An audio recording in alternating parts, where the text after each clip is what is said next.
What is with you? Finally coming apart at the seams from all those late nights spent researching, huh? For once, your sharp tongue misses its mark. My elation is too powerful for your petty sniping to have any effect.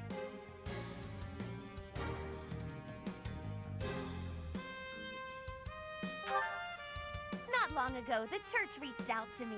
They bade me travel to House Garrett, escorted by the knights. During the Dagda and Bridget War, you see, Houses Nouvelle and Garrett fought side by side.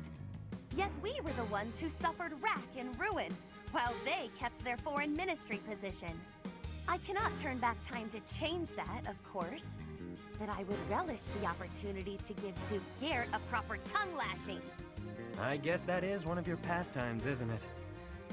Anyway, seems the church has business with House Garrett.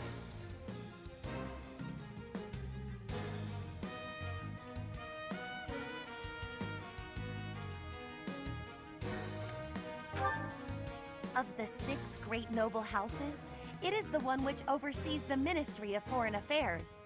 The church wishes to obtain a hero's relic, thought to reside in House Garrett's collection. The delicate negotiations of acquiring it fall to me, due to my connection with the Duke.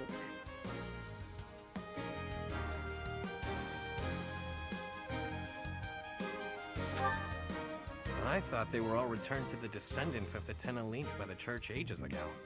House Garrett has no ties to the elites, and I don't think the head even has a crest. Odd indeed for them to have a relic.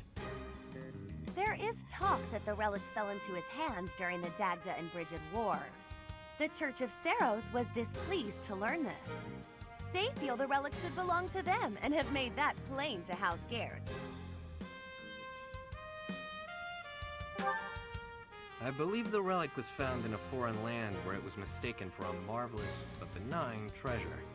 Then it was probably gifted as recompense to House Garrett, as part of a reconciliation. Who can say why it had landed on foreign shores to begin with, though? You seem rather well informed on the subject.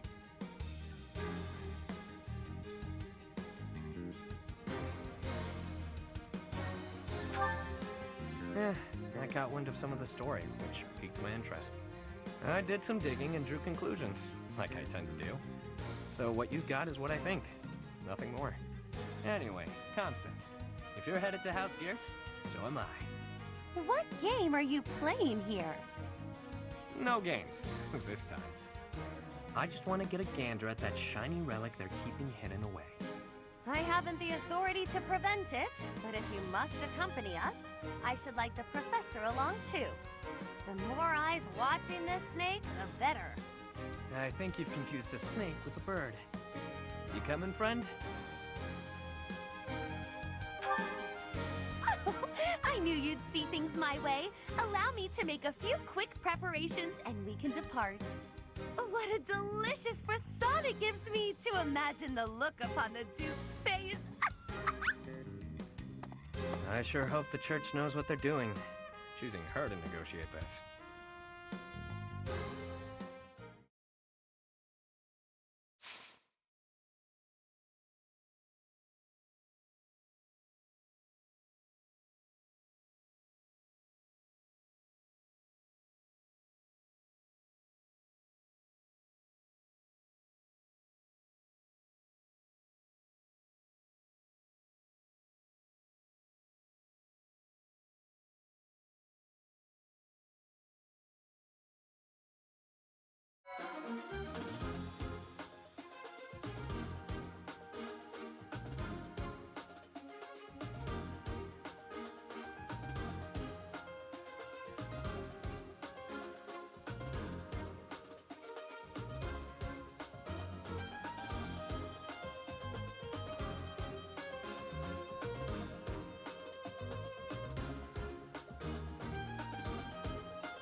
That thief bested me, but I will not allow the relic to be taken.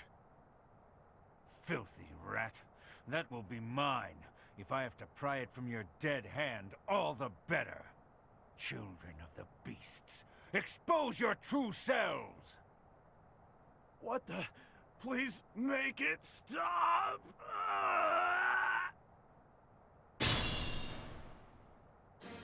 Duke Garrett is in danger. I fear we make for poor reinforcements, yet we must aid him nonetheless. What a mess. Come on, to Duke Garrett. They must work for the church. But I have no choice. I must seek out their aid.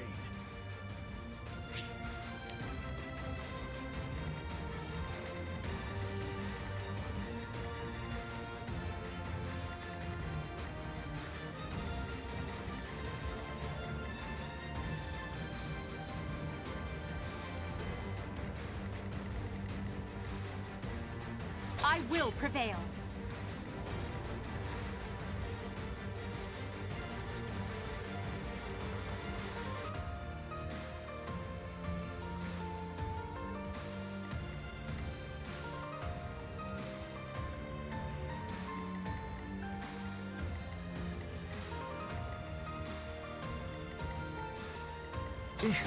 Battle?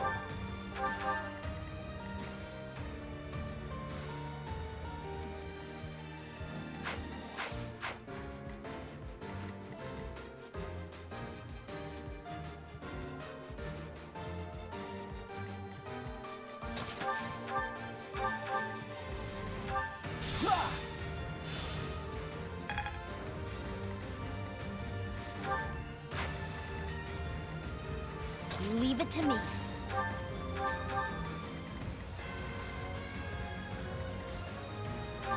Yes!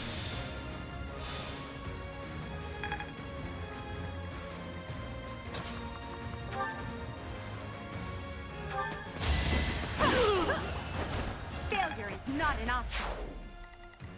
Stay focused.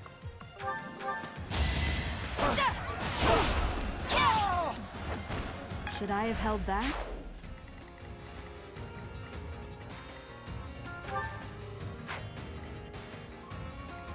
Put me in there.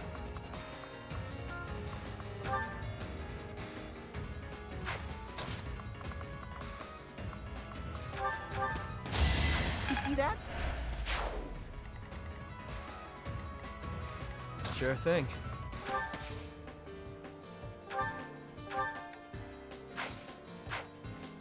I am Ferdinand von Eyre.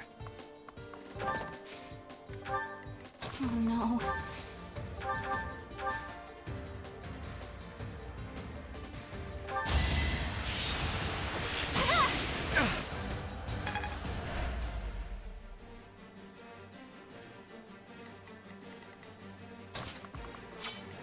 The sun.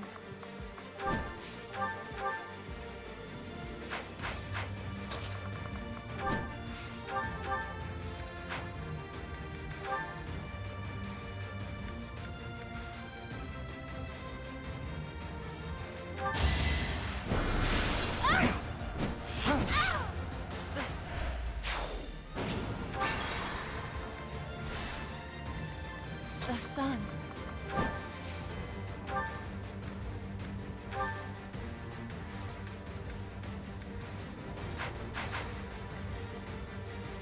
As you wish. Sure thing.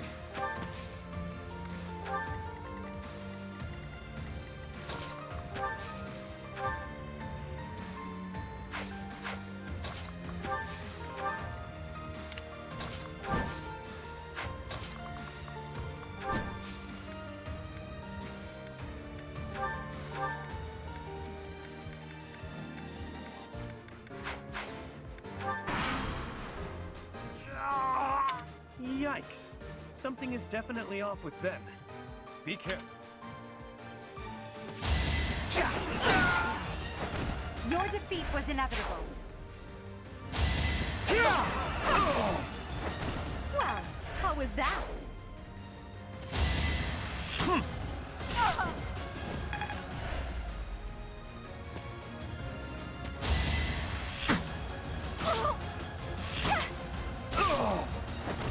I thought I was dead.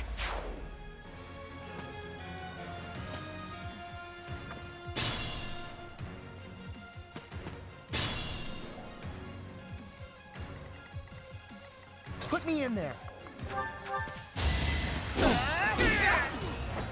What a jump.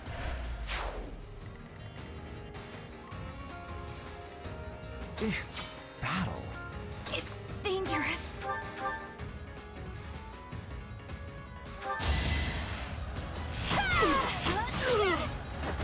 Anywhere I can hide.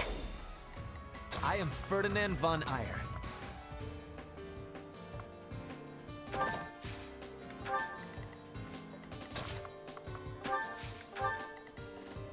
Leave it to me.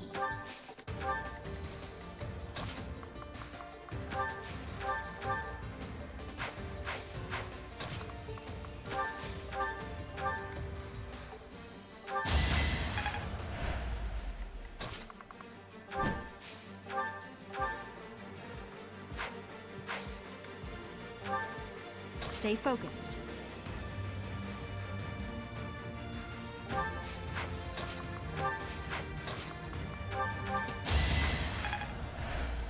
I will prevail.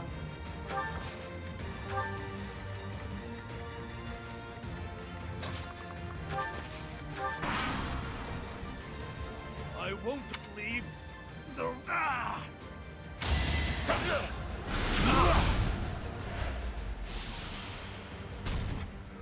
What is... It cannot be. Unexpected obstacle.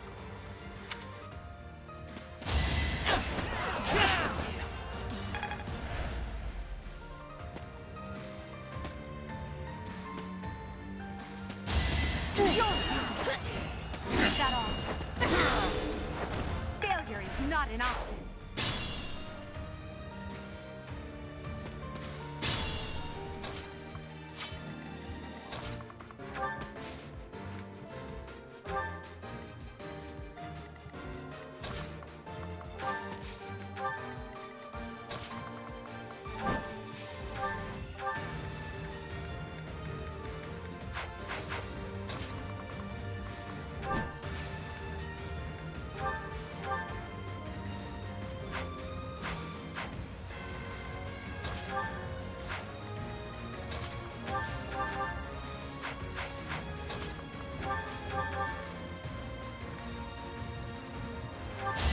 I thought I was dead.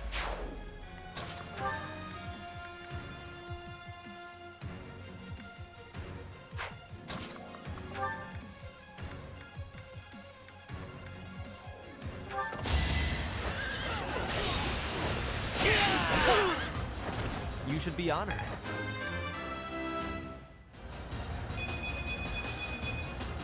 Great.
I can fight through anything.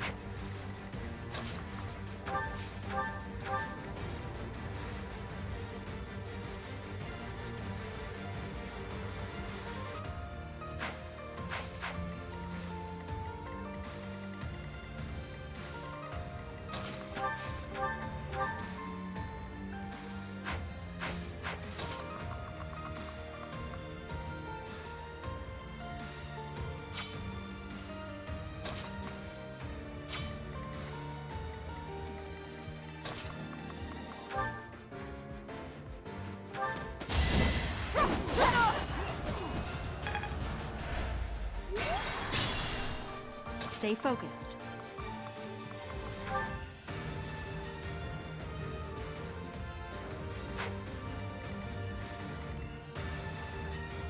Oh no.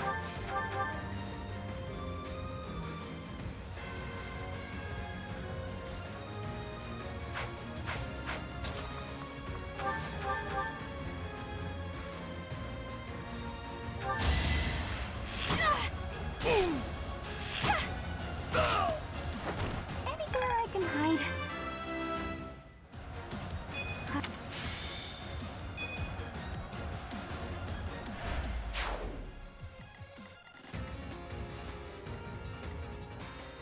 I will prevail.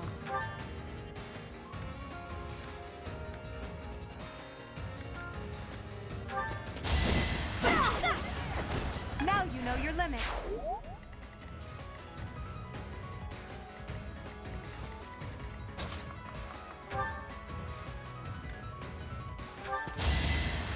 How gracious!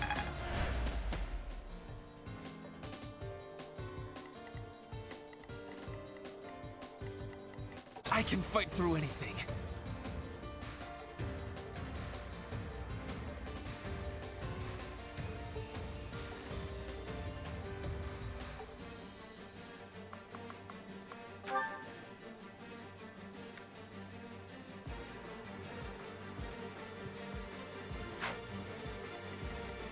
Leave it to me.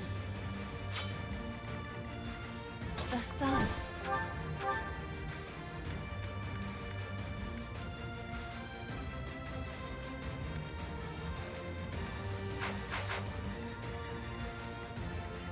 As you wish.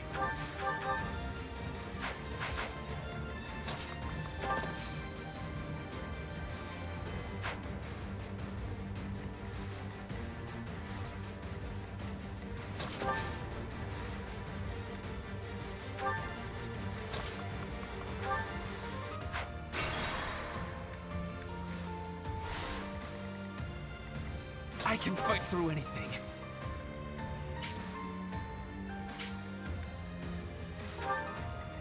Leave it to me. Back to the fray. As you wish.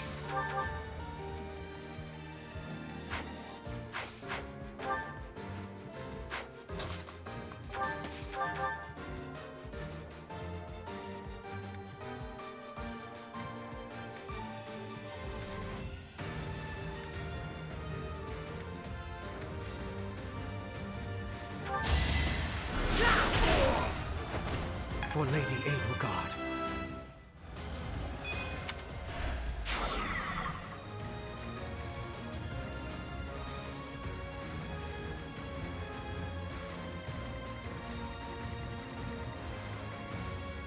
Put me in there.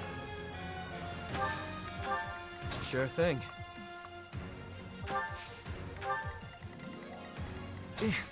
Battle?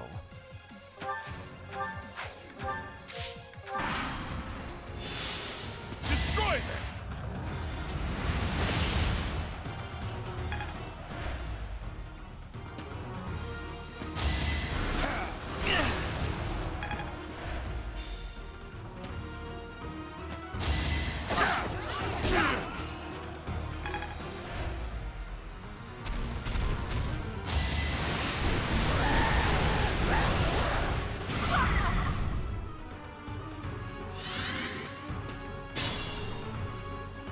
I'm so sorry.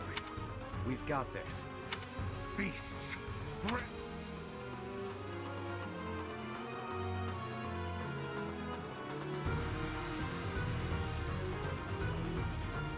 brought reinforcements?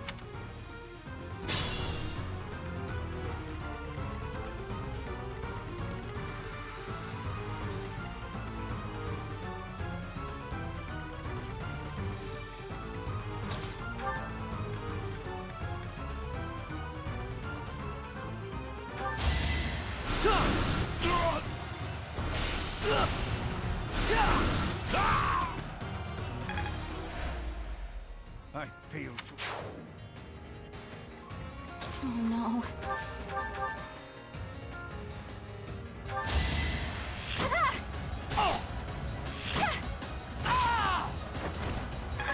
Got him!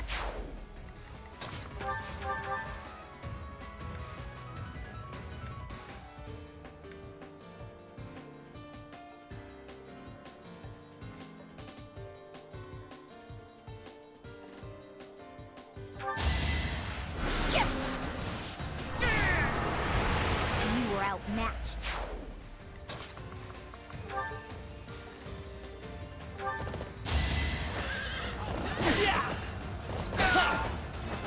You are nothing.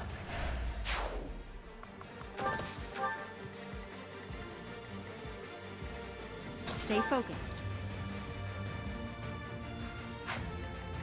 I will prevail. I suffice. We won't hold back.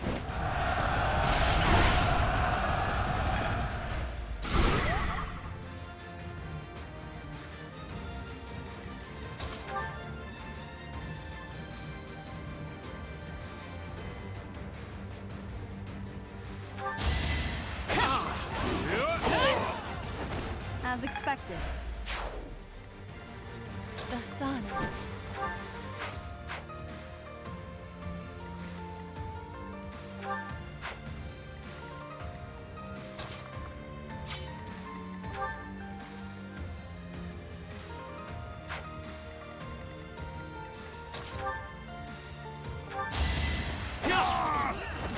Not too shabby.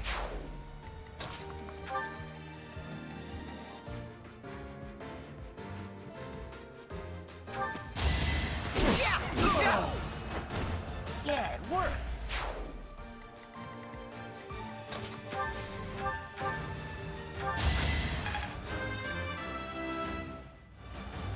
It's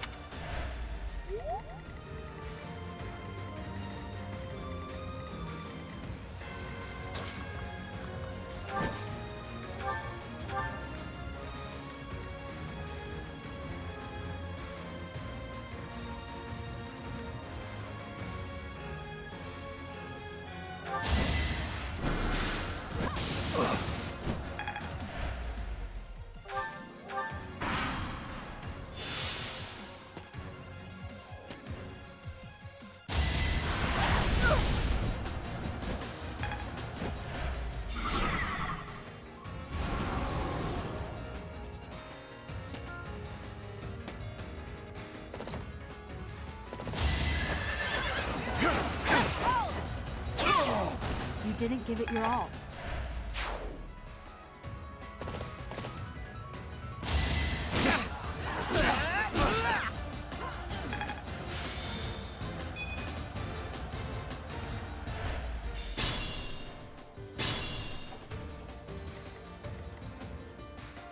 Think this through.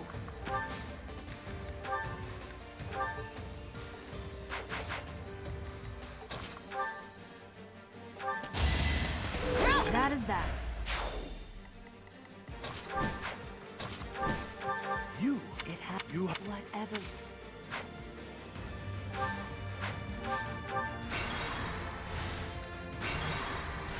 The sun. You. You're Constance, right? Of House Nouvelle? It has been some time, Duke Gert. Your present circumstances seem rather dire. You have no obligation to help me, but won't you please lend a hand? Whatever you require. My refusal to assist you would besmirch House Nouvelle's honor.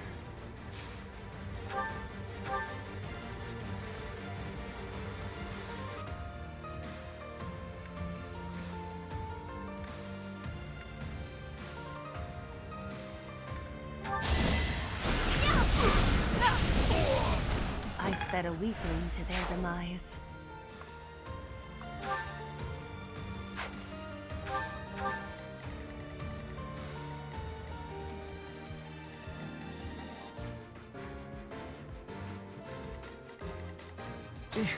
Battle? Sure thing. Put me in there. What a jump.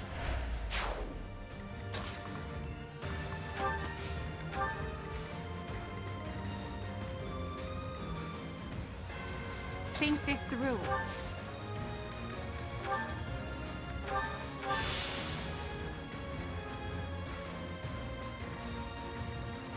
I can fight through anything. Leave it to me. Thank you. As you wish. Oh no.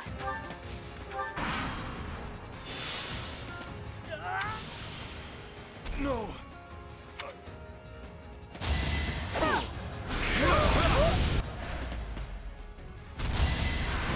You're weak.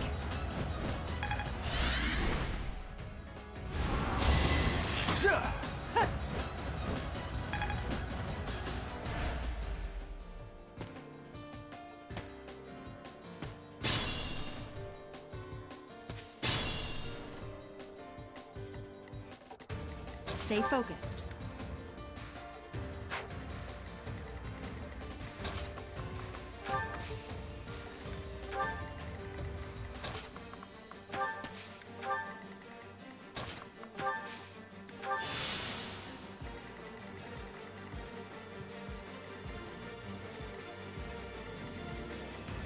I am Ferdinand von Ayer.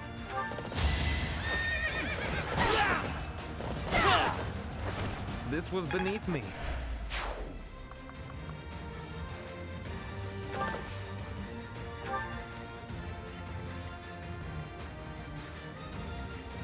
I will prevail.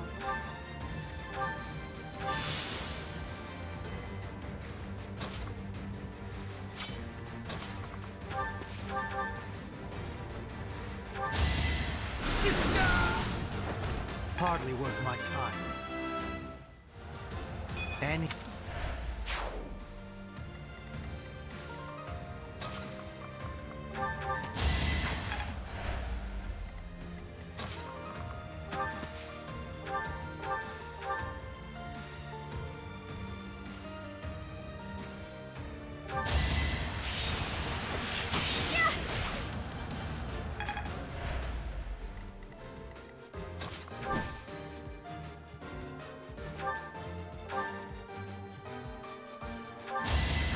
One?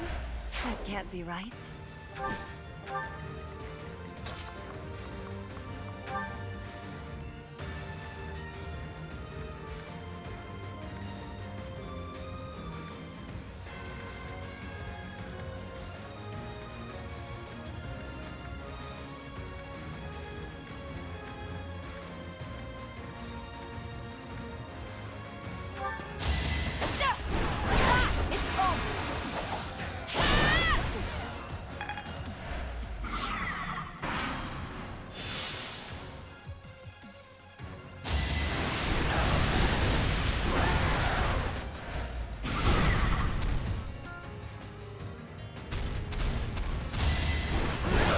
It's over!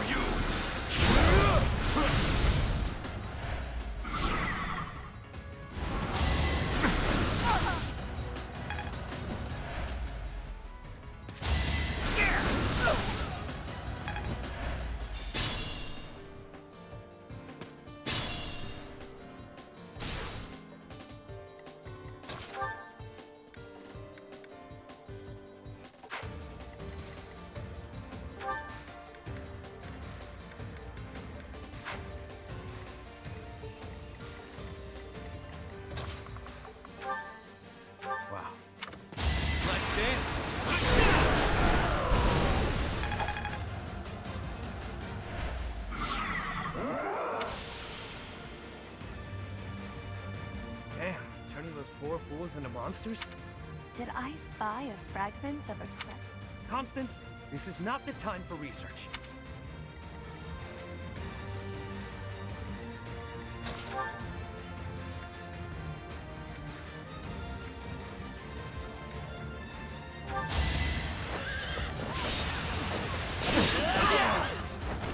You are nothing.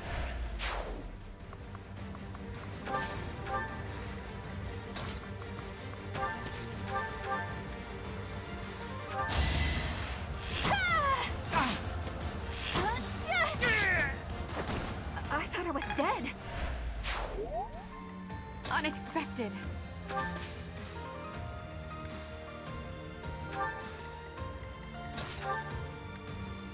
We'll work together. It's time.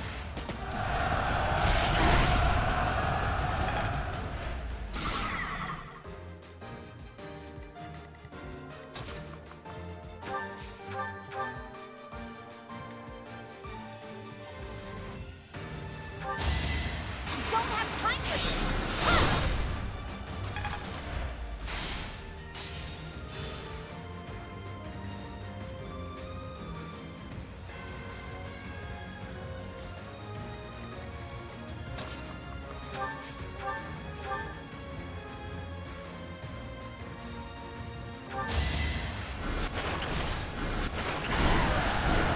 You could have at least tried. I think the coast is clear now. Phew. Well, that was bizarre and unfortunate. What the hell happened to them anyway? The gulf of my ignorance prevents me from answering such a question.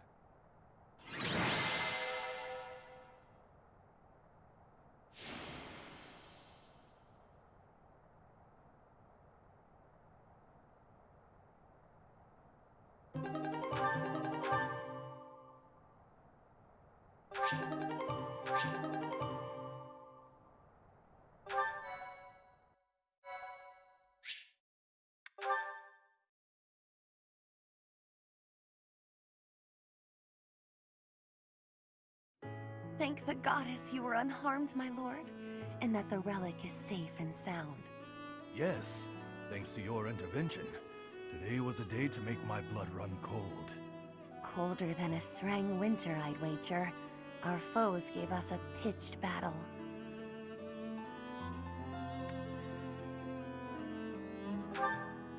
I am sorry to say that the ringleader's escape was my fault. It is a miracle that no harm came to your lordship or the relic, in spite of my clumsy efforts. You don't sound quite yourself, Constance. I'd no idea what a toll life has taken on you. Perhaps it might cheer you to know that I intend to reward you for all that you've done today. For more than that, actually, I owe your parents a great debt for their services. I dare say that the church intended you to collect on it when they sent you. The debt you owed my parents need not extend to their daughter.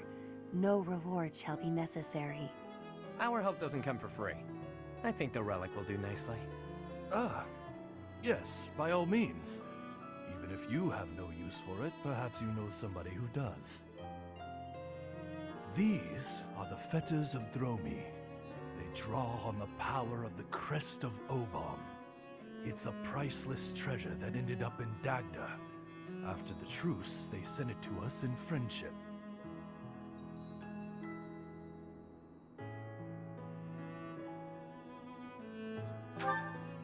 One story holds that Saint Sero subjugated the 10 elites and the clans who followed them. There may have been a few clan elders who fled across the sea to escape suppression.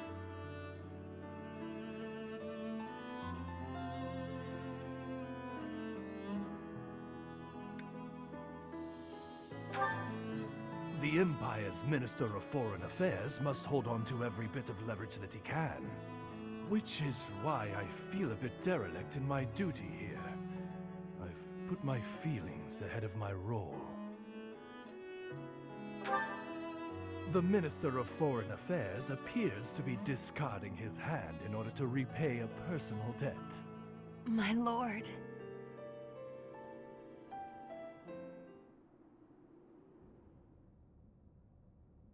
Oh, what a relief to be back at the monastery. I suppose the church will be wanting their relic. Yeah, they might. But I've got grander plans for it. What? Of all the self-centered... Wait, do you mean to say that you're compatible? You bear the crest of Oban? Very good, Constance. Hey, friend, I've got a request. Can you talk the church into letting me borrow the relic for a bit? If you believe anyone would lend you a relic, your wits are softer than I gave you credit for. The crest of Oban has all but vanished from Fodlan. Nobody but me carries it now. I'm the only one in all of Fodlan who can use it. The church hanging on to it is useless. Letting me make use of it is simply practical. Otherwise, it'll just be gathering dust in some stinky old vault.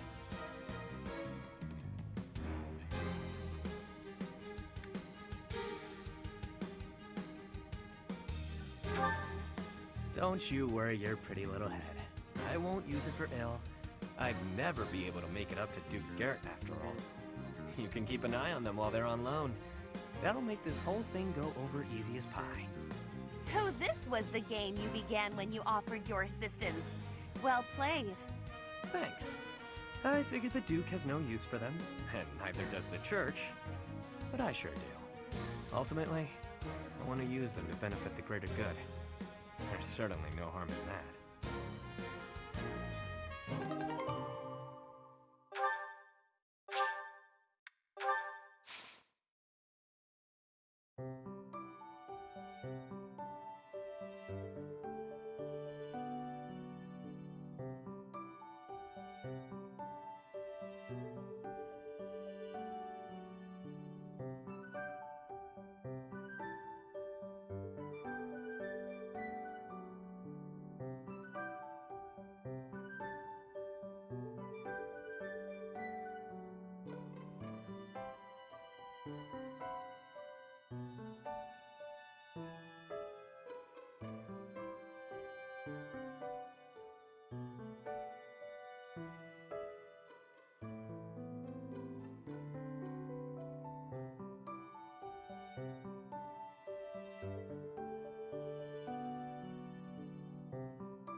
Hey pal, any idea where Happy is?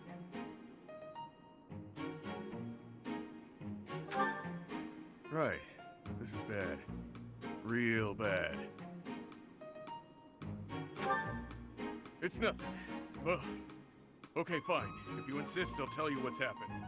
Thing is, a box was delivered yesterday, filled with feathers. Pricey ones, for bedding. Happy loves a good nap, so she climbed on in.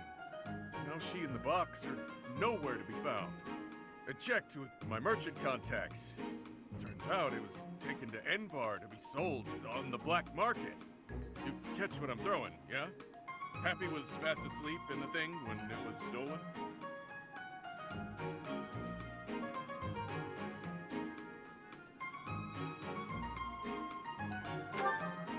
Oh, but it can. That's Happy for you. She runs like clockwork, that one. Goes to bed at sunset and won't wake up until sunrise. If we don't go and find her, something terrible could happen. One sigh and a demonic beast could come barreling through town. Right! way I see it, I have no choice but to rush off and rescue her. You in? Knew I could count on you. Let's get to it. Finally, we're here. Now, where's Happy? We've got to find her before that box is sold. Let's split up and search the town. We'll cover more ground that way.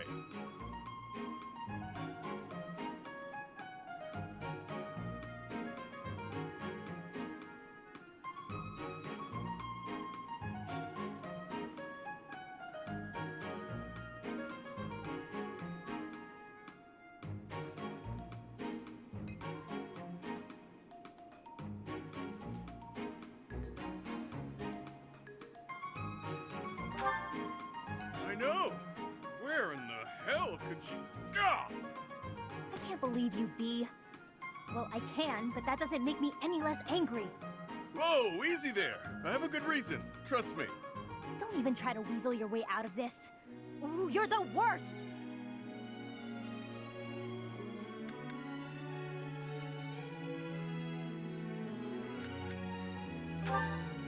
Don't ask me.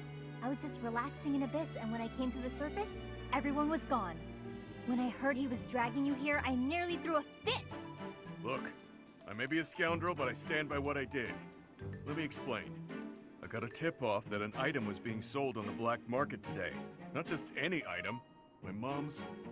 There you are! How dare you interfere with our business? You have no idea what you've gotten yourself into. You're finished! We'll continue story time later. First, I'll need your help clearing out these thugs.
Well,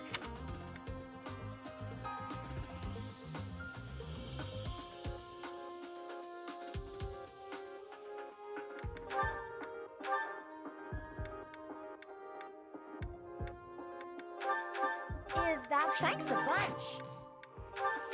Is that thanks a bunch? Is that thanks a bunch? Come back.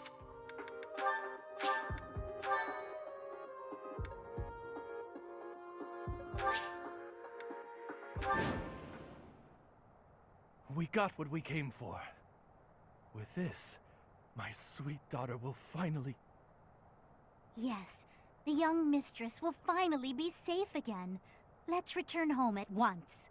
But first, oh dear, it seems some thieves are causing trouble in town. Thieves! Goddess, no! We must hold on to our treasure! There's just one thing you need to remember, yeah? If you see anyone with something that looks like a hero's relic, grab it. You already know this, but it would get real bad real quick if we let them run wild with that thing. Wait a second. How did a hero's relic end up being sold on the black market?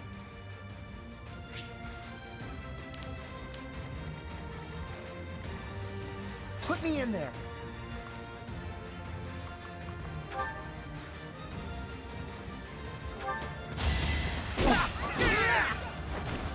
Yeah, it worked. Ferdinand von Eyre.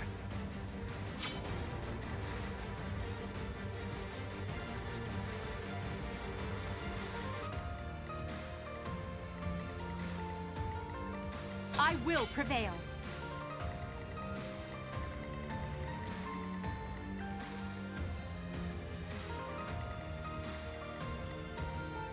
Stay focused.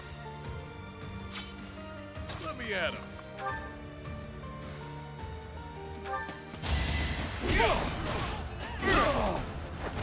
It's good to be king.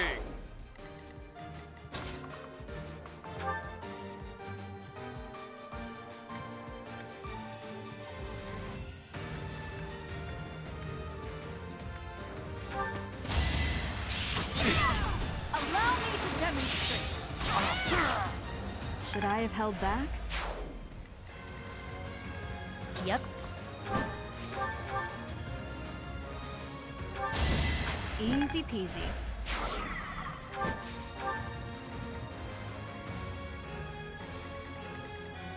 The sun.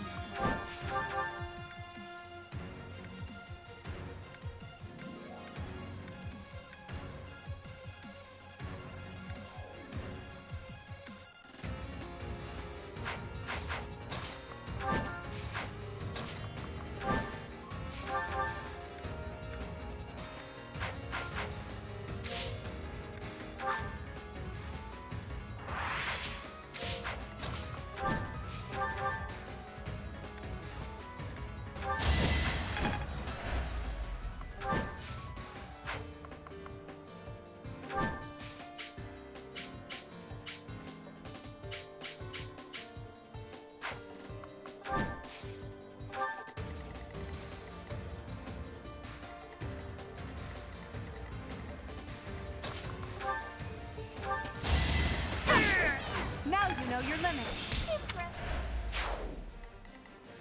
Leave it to me.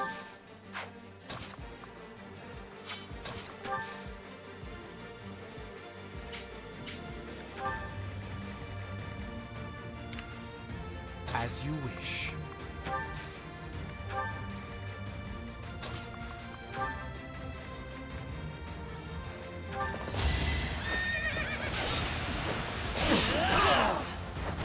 This was beneath me.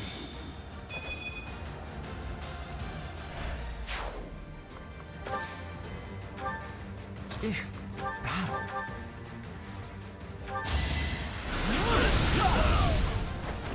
Must be awful losing to me.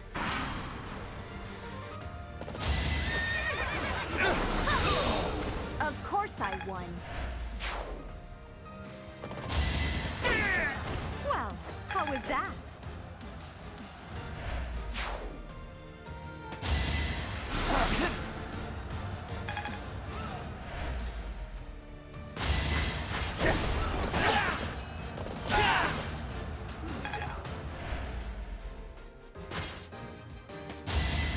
Ow!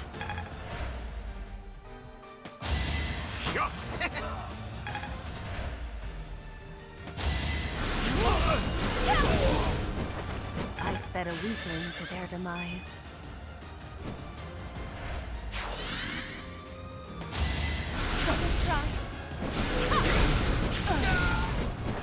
Happenstance can be deadly. Too weak.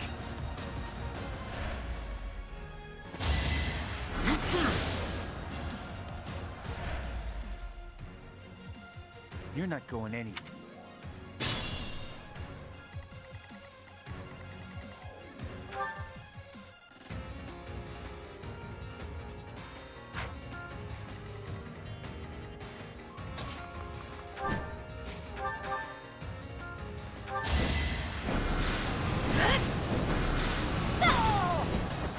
Didn't you hear? I'm dangerous.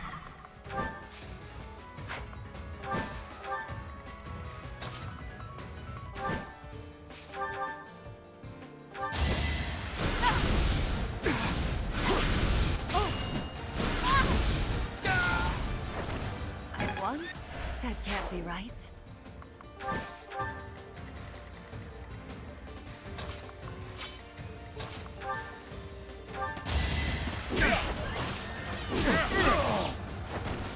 weather the storm, huh? A bit.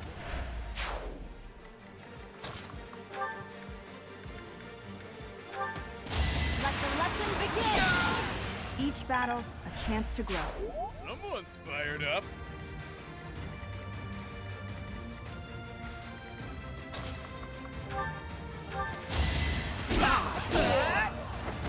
No one makes it past me.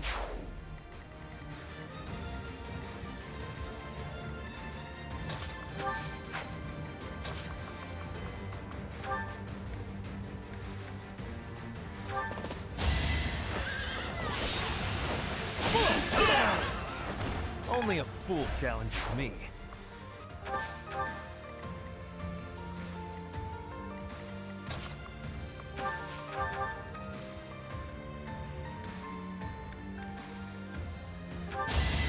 You could have at least tried.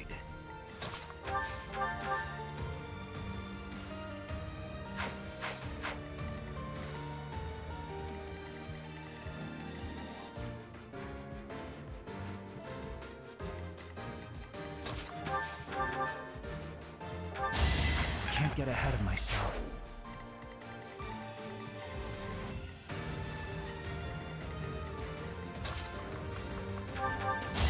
I will prevail! Witness my power!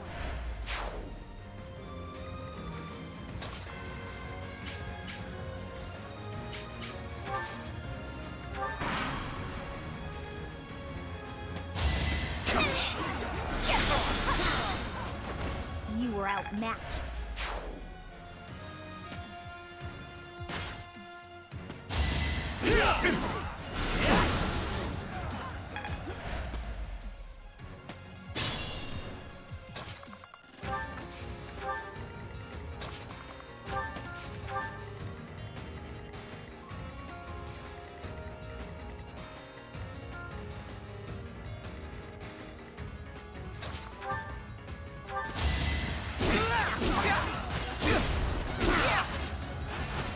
Right makes might, right?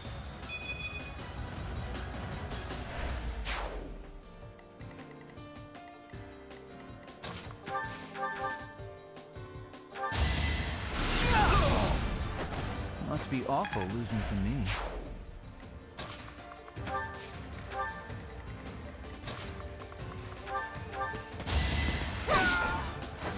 Your defeat was inevitable.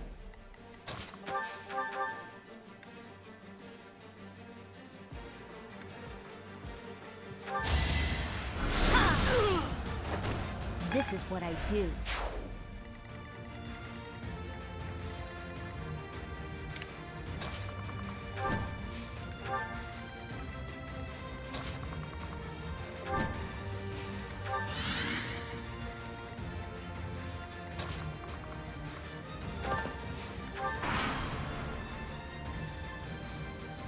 All this.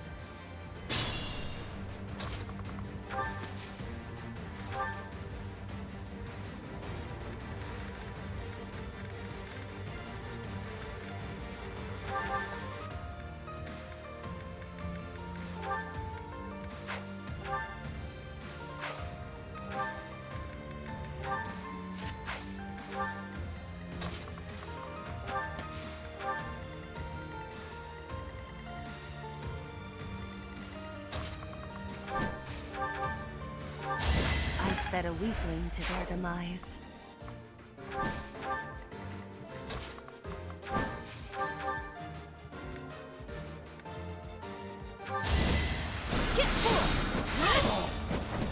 No biggie.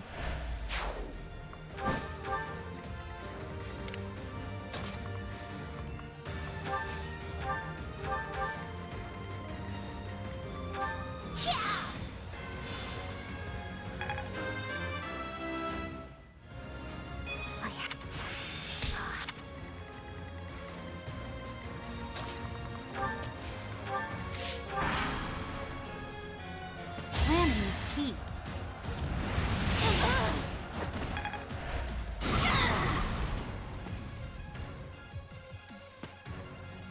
It all comes down to this.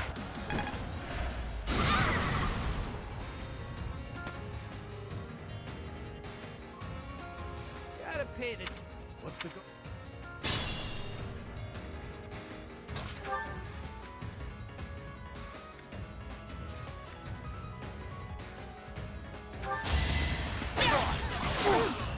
Not so fast!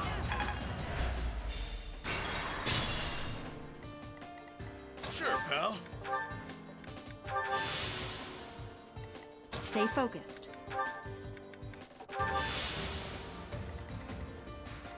I am Ferdinand von Eyre. As you wish. Don't come any closer! You do, I will have no choice but to unleash this power upon you! Easy there, buddy. Danger-wise, that thing's on par with the hero's relic. If you don't have a crest, you'll turn into a hideous monster. You can't scare me! No price is too high to save my precious daughter! I harbor no ill will. All I ask for is forgiveness, for the sake of my house.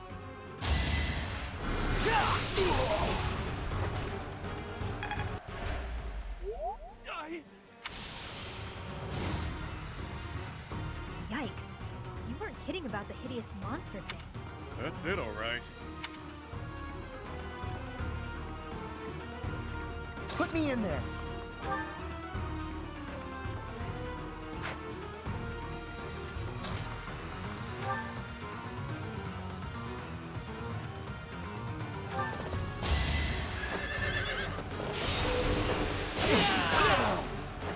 You should be honored.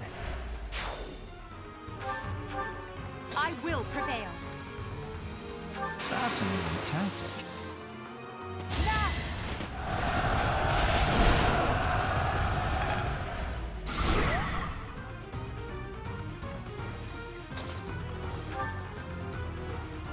You require aid?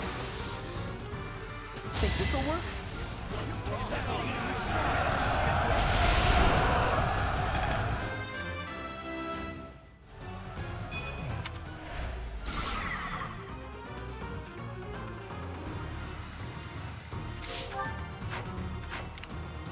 Leave it to me. The sun.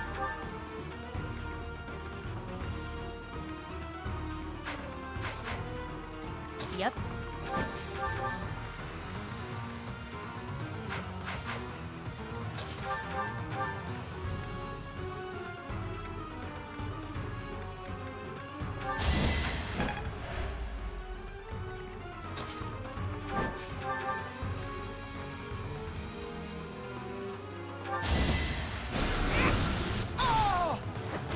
Didn't you hear? I'm dangerous.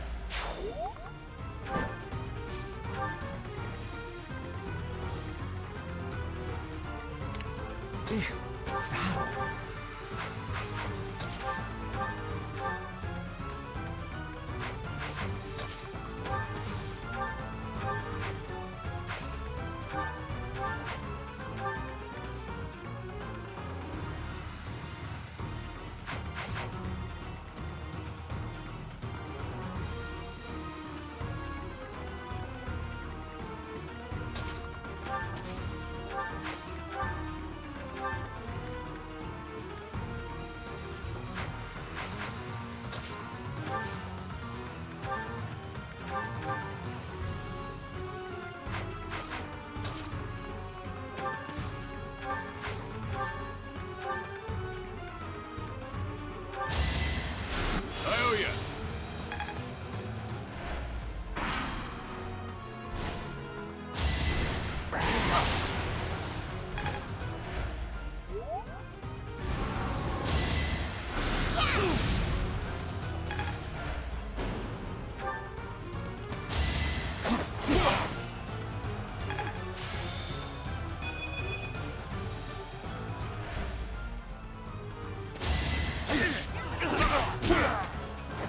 You're fresh out of luck. Let me at him.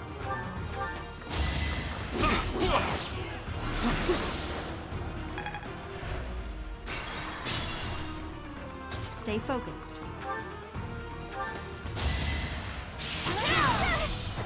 As expected. Let me at him. You're a bit stronger than I look, yeah? Look, Yep. No biggie. I am Ferdinand von Ayer.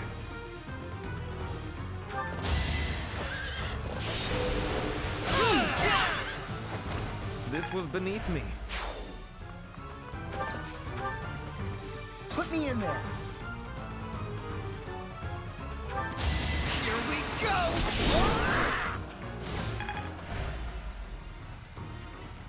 I will prevail.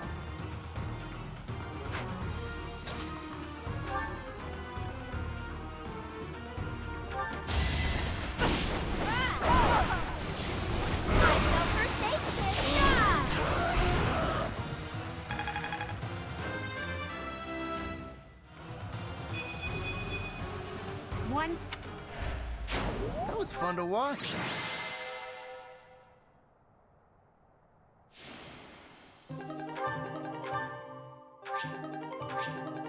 Forgive. Nothing more you can do, pal. At least we got it back.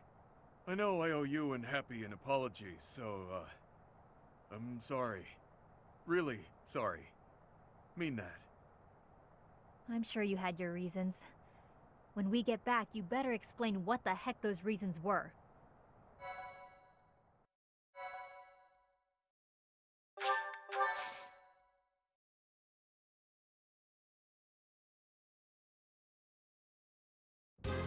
So, what's the story with this hero's relic? Well, it's not exactly a real relic, per se. Nope. It's a replica, crafted after the War of Heroes. It's a secret family heirloom of sorts, from my mom's village. Somehow, word of it got out recently. As happens with valuable things, it was stolen soon after. So, when you heard it might be on the black market, you tricked others into helping you steal it by telling them I'd been kidnapped. You're still mad, yeah? Look, I'm sorry, okay? There, you can go ahead and cheer up now. I only did it because if they turned into monsters, there was a chance I couldn't take them on my own. Couldn't risk telling you the truth. If the church had caught wind, they'd have taken it for themselves. How uncharacteristically wise of you, B. So that's why you felt a need for this bizarre scheme. Oh, and Professor. Guess I owe you an apology too. Sorry. Shouldn't have done you like that. I guess if Chatterbox can forgive you, I can too. You were doing it for your family after all. What was up with that noble guy, though? He didn't seem interested in hearing what we had to say. Yeah, good point. I wonder why he wanted this thing to begin with. I don't know for certain, but it's likely he wanted that item for his daughter. The man in question is Baron Ox. He is a minor noble from the west of the Empire. His daughter Monica went missing last year. She was found only recently. What does that have to do with the relic? The non-relic, I mean. Word has it that Baron Ox received a proposition. His daughter's safe return in exchange for a hero's relic. Of course. This whole mess happened because somebody wanted to get their mitts on a relic. It's possible, but we weren't able to get anything out of Baron Ox. The head of that house died years ago, and the whole family has been a mess ever since. We have no choice but to find another source for that information. Are you sure you want to return this thing to your village? People might come looking for it. Good point. I actually got a letter from my mom on the subject. She suggested it would be safer in Garreg Mach. She also said my crest should allow me to use it. She's entrusting it to me. Which is a bad idea, so I'm entrusting it to you, Professor. Positive. You'll know what to do with it.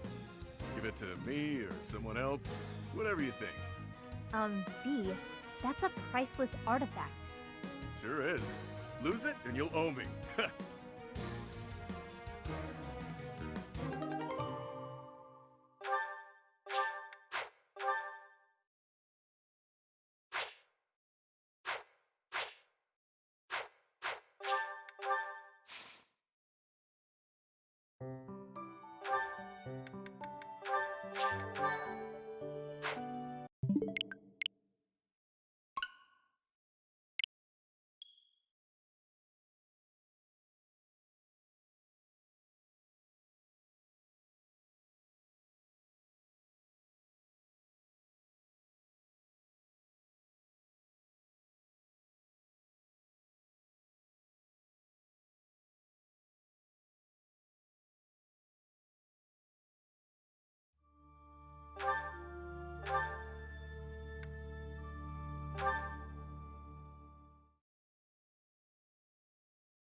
What to do? What to do?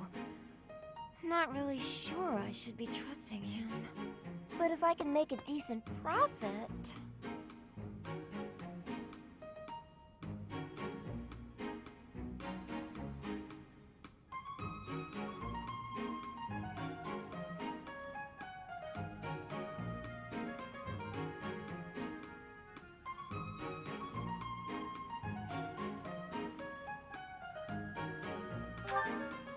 Hi, Professor. Overheard me mumbling about profits? See, I got a lead on a pretty big job, but I've got some concerns. Yep. Apparently, there's some priceless treasure that's been unearthed. If you can believe it, it predates the Adrestian Empire. I've been asked to secure troops for the job, but I've got to cover the cost for them. The upside is whatever we find, we get halvesies on. But there's a downside, too. Bingo! If we find nothing, I'll be eating those upfront costs. But just imagine the gold if we do find something. It's a risk I'm willing to take.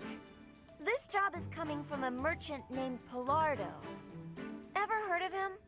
He frequents the monastery, so he must be somewhat trustworthy. Right? You know what? Yeah, I'm gonna do it. You in? What do you mean? Money will be raining down from the heavens. Isn't that enticing enough? I need you. Your job's gonna be to find someone who can help out. And then I'll need you on board at the excavation site. Naturally, the more treasure we dig up, the more money you get. Sound good?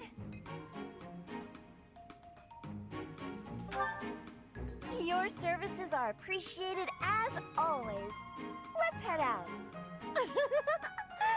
Come on, we'll be rolling in gold.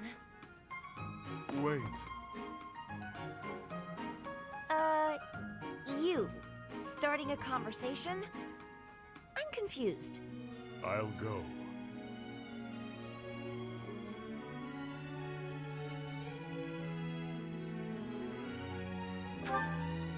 I smell blood.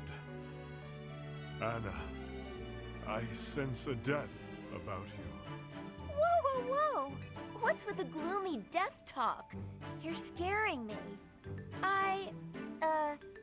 Well, I suppose it wouldn't hurt for you to join in then. Shall we? We really hit the jackpot! Just look at all those shinies! Ah, yes. We'll be filthy rich. As you say, Miss Anna. Thanks to you, we've achieved our goals. Hey, Paralogues? What's with the cavalry? Ah, they're here to transport the treasures. It's quite a load, after all. You trying to pull something? We agreed on a 50-50 split. Yes, you have it right. Stop fretting about it. You'll be receiving your cut just as soon as I determine the exact value. Nuh-uh. No way, no how. I can't agree to that. As a merchant yourself, you know I can't. No way am I watching my share of the treasure gallop off into the sunset. We're splitting this up right here and now. I'm not agreeing to it any other way. Whether or not you agree, I'll be on my way now. Come on then, men. Let's go. Wait! Come back here! And now it's a hunt rather than a battle. How very boring.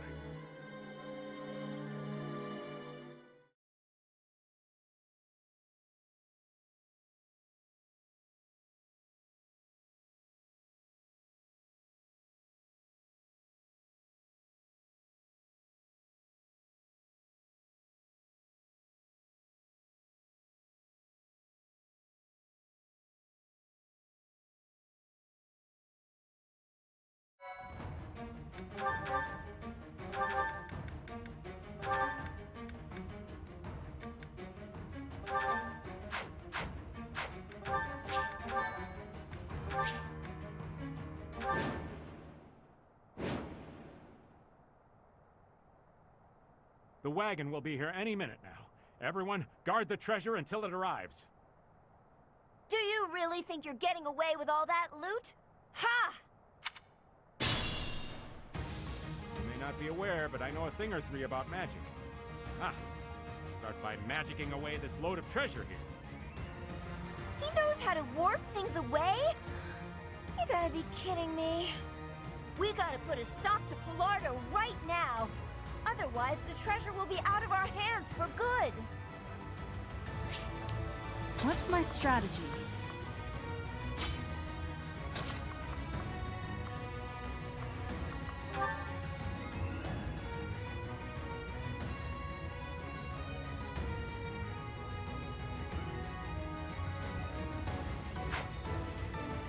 Ready for anything.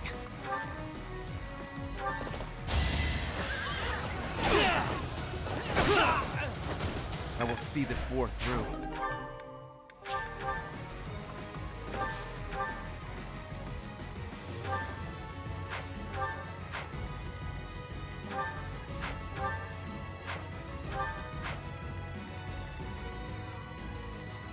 Let's make this quick.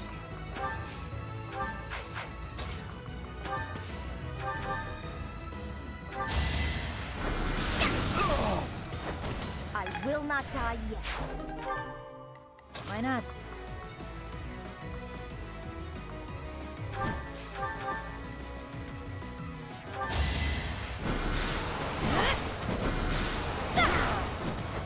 All this violence. And for what? For the Empire. Aye, aye.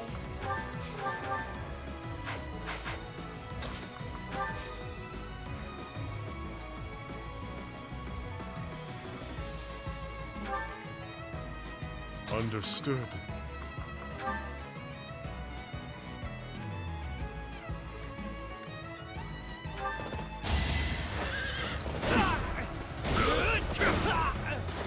So...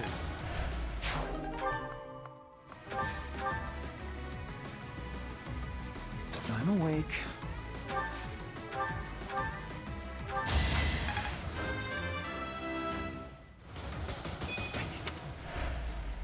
I'll cut a bloody path.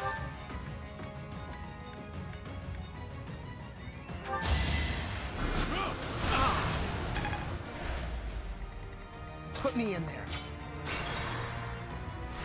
I'll cut a bloody path. What's my strategy? Put me in there. I do this for all of us.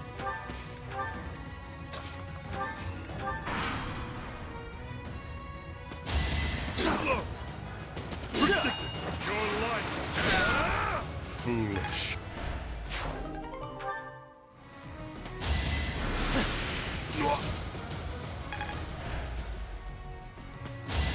Not so fast. That all you got? I sell first aid kits. Thanks for the business.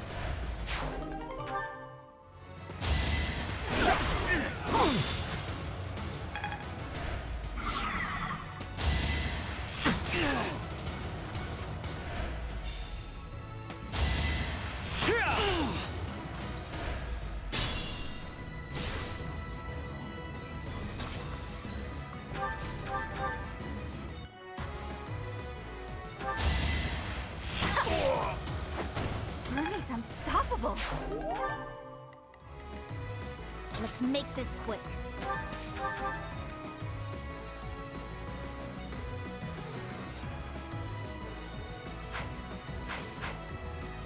Why not?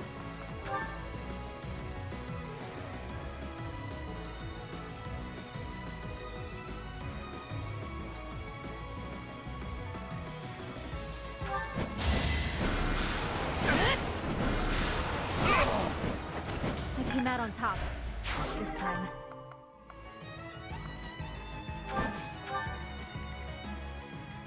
I'm awake.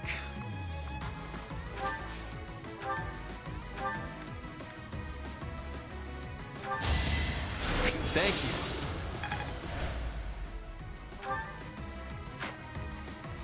Ready for anything.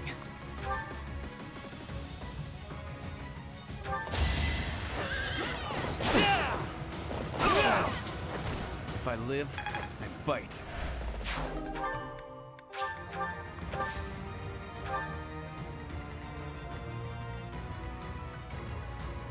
Aye, aye.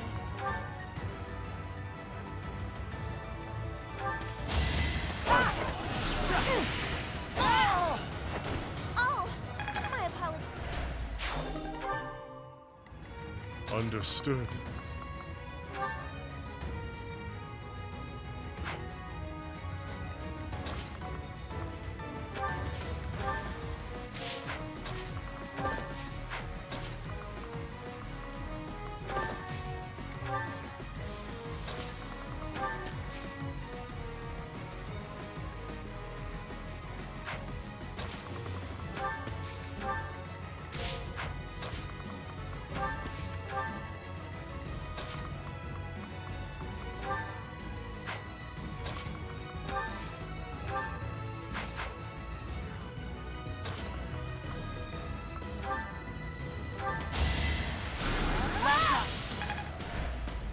For the Empire.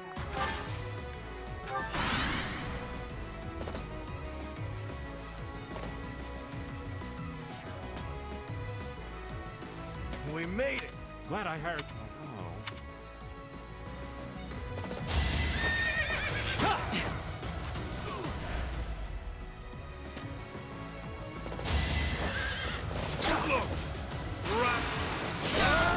So,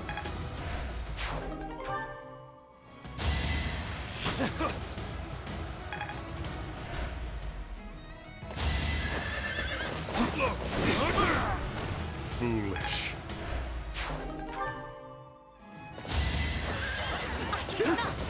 Here is something to believe. Another victory.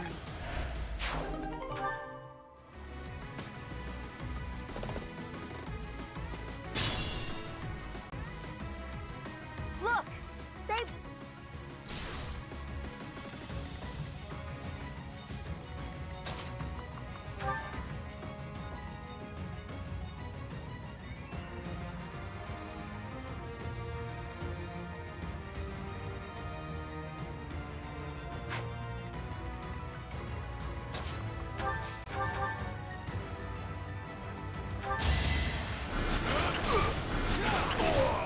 Her will demands it.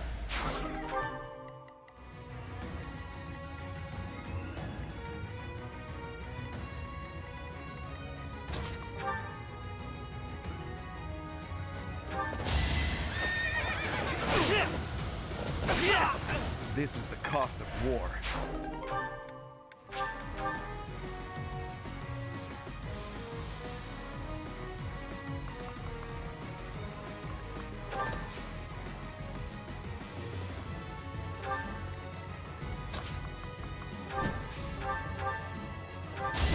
I'm getting used to this.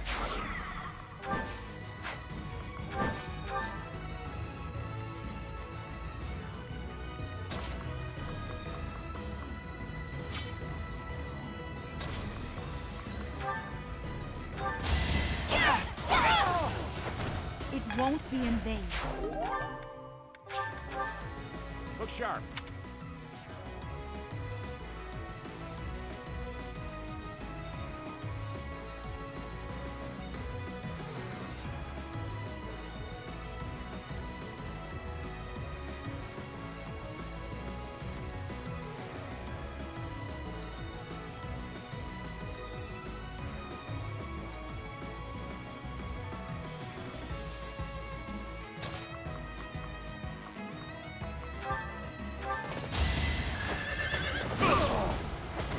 Delightful. That's not so bad.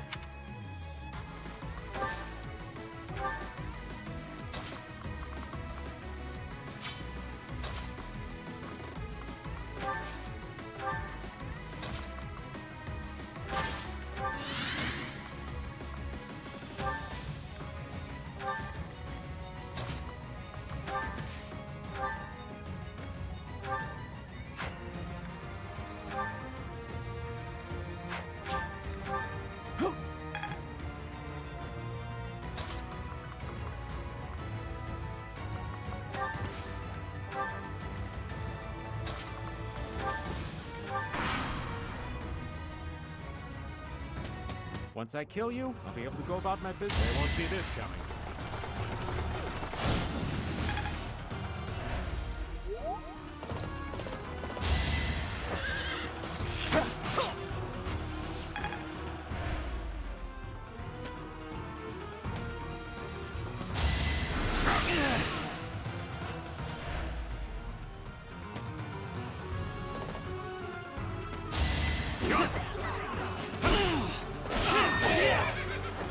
If I live, I fight.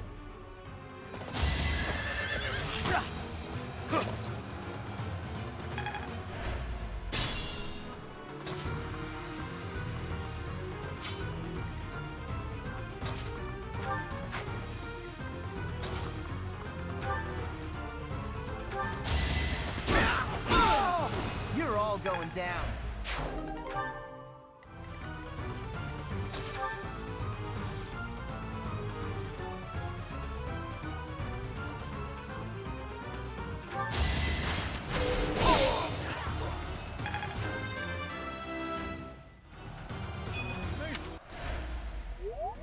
Everyone? Whew, that said,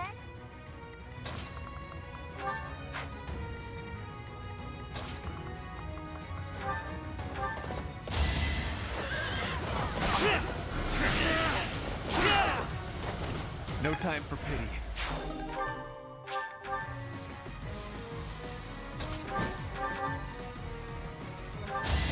That's a bad taste in my mouth.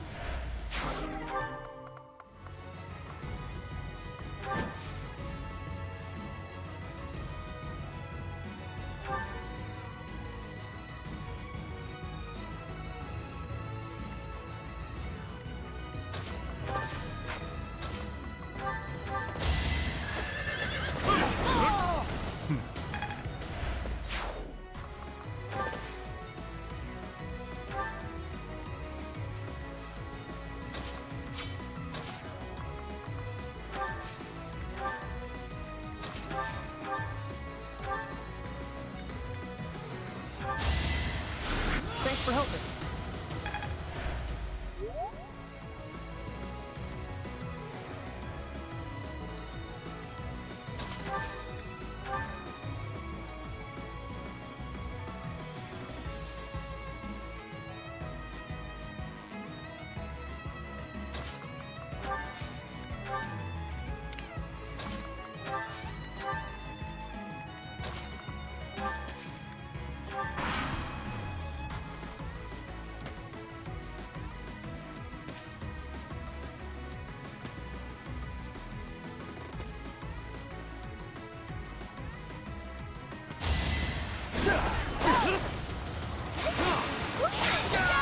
who's next?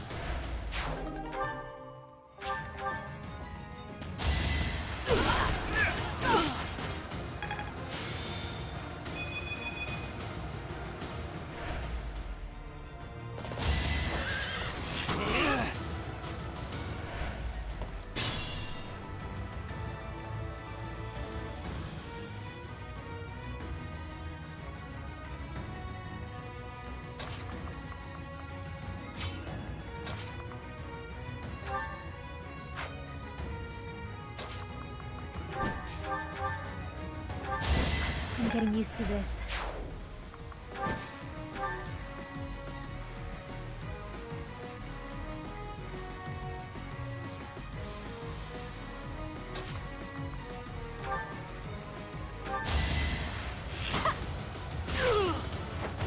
I'll be home again soon. Right.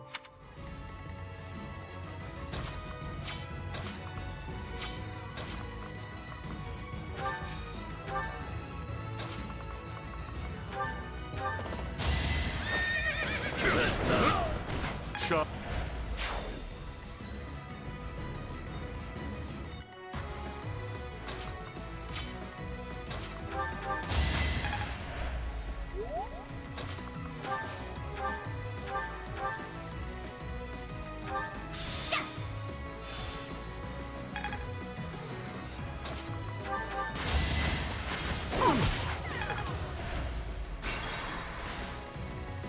For the Empire.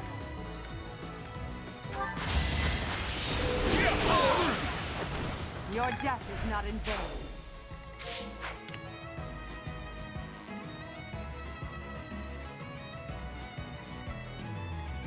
Ready for anything.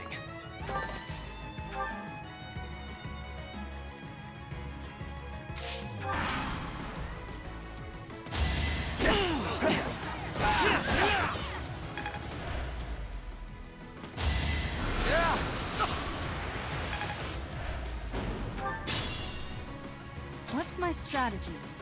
Put me in there. I'll have your head! Might makes right.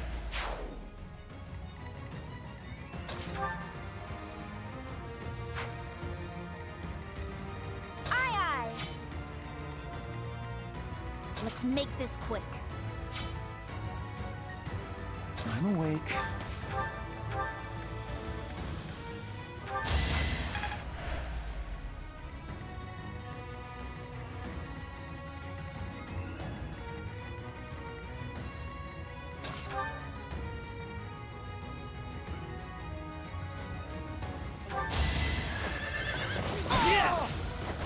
I will see this war through. And that's a wrap. Well, what goes around, comes around.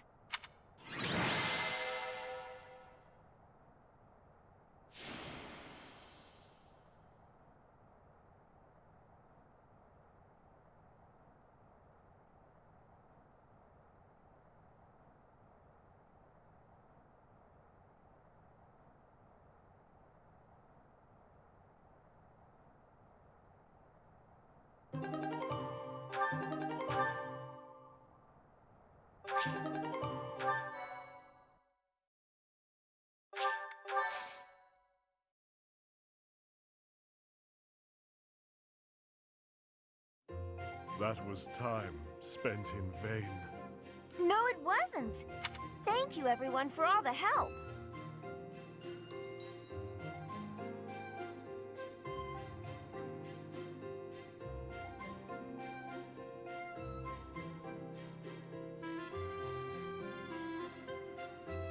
And just look at how much we got back. It should cover all our costs and then some. You'll be rewarded handsomely.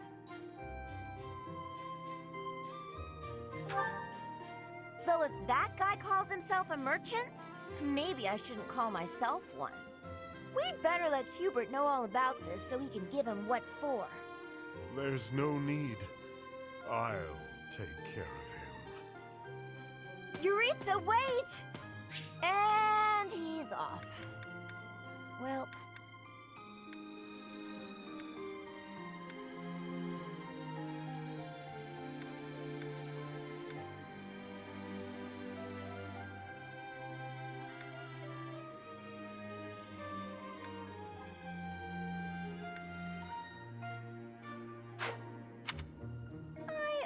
feel bad for Palardo. No, wait. He tried to rip me off. I don't feel bad at all.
the Myrmidon.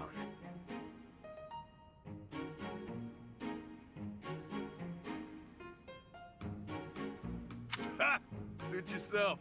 My gut says the odds are in favor of that mercenary. He's clearly a seasoned Yeah! Right when I open my big mouth, he goes and loses on me. I win. Again. Had enough, Balthus? Damn you, you've won every round. The fights are rigged. Admit it, it's the only explanation. Of course they aren't. It's not like we're playing for money. We wouldn't be so foolish now, would we? You're the one who started this silly game anyway. So out with it. You lost. Spill the beans. It has to be juicy, though. Something that leaves you a bit vulnerable. Why did I agree to these stakes? If this losing streak keeps up, you'll know an awful lot about me, pal. Let's see. Okay, got one. A few years back, I went toe-to-toe with the bird beast in some ancient ruins. This one again? You obliterated the ruins, and the Lord who found out put a price on your head. You've told me 1,000 times before. Good story bears repeating, yeah? But it seems I'm all out of anecdotes. How about I take my shirt off and let you look your fill instead? 2 full minutes. Oh, come now. As if I'm interested in seeing your sweaty torso for the umpteenth time. If you're fresh out of stories, then I have a question for you. About your crest. Hit me where it hurts, why don't you? Is this your idea of negotiation? Perhaps. Or perhaps I'm simply curious. Tell me, how did you come across such a rarity? To my knowledge, nobody within House Albrecht has your crest. Why ask what you already know? You've got your own rare crest, so I'm sure you figured it out. Unless you think the goddess gave us these things while we slept. Wait, do you? Hey now, I'm the one winning the bets, so I'm the one asking the questions. Got me there. Hey look, the next round's starting. My luck's about to turn around, I can feel it. Let's do you a favor and call it good here. No need to embarrass yourself further, friend. Even if I'm terrible at this, I can't walk away during a losing streak. I have my own sort of honor.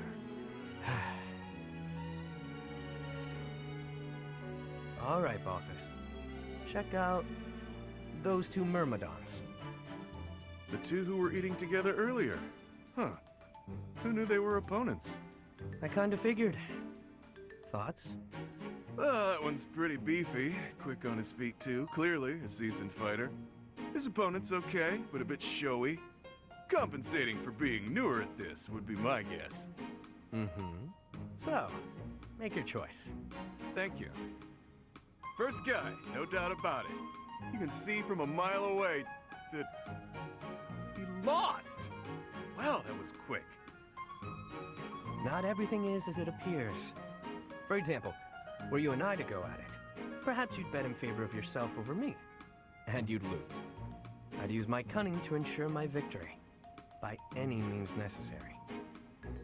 Maybe I'd slip something into your food, level the playing field. You see now? Point taken. I'll keep that in mind for this next one. Gotta put that great advice to the test, right? Ever the bold one. It seems we must continue these games until you finally concede.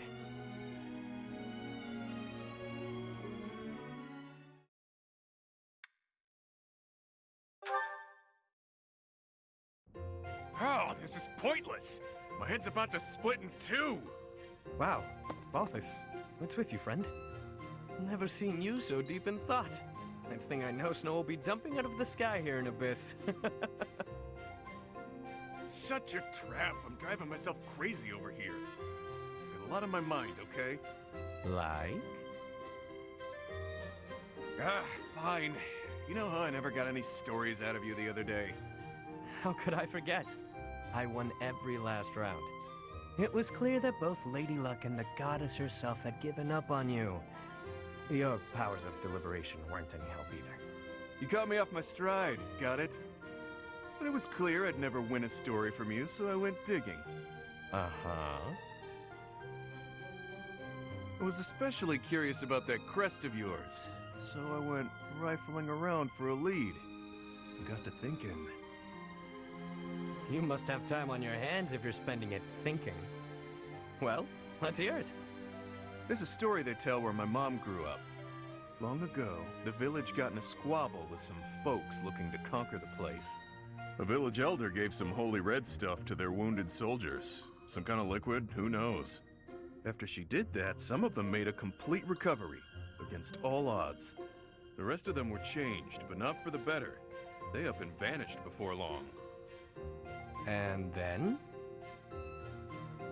Crests suddenly manifested for the ones who survived. They weren't inherited or gifted by the goddess.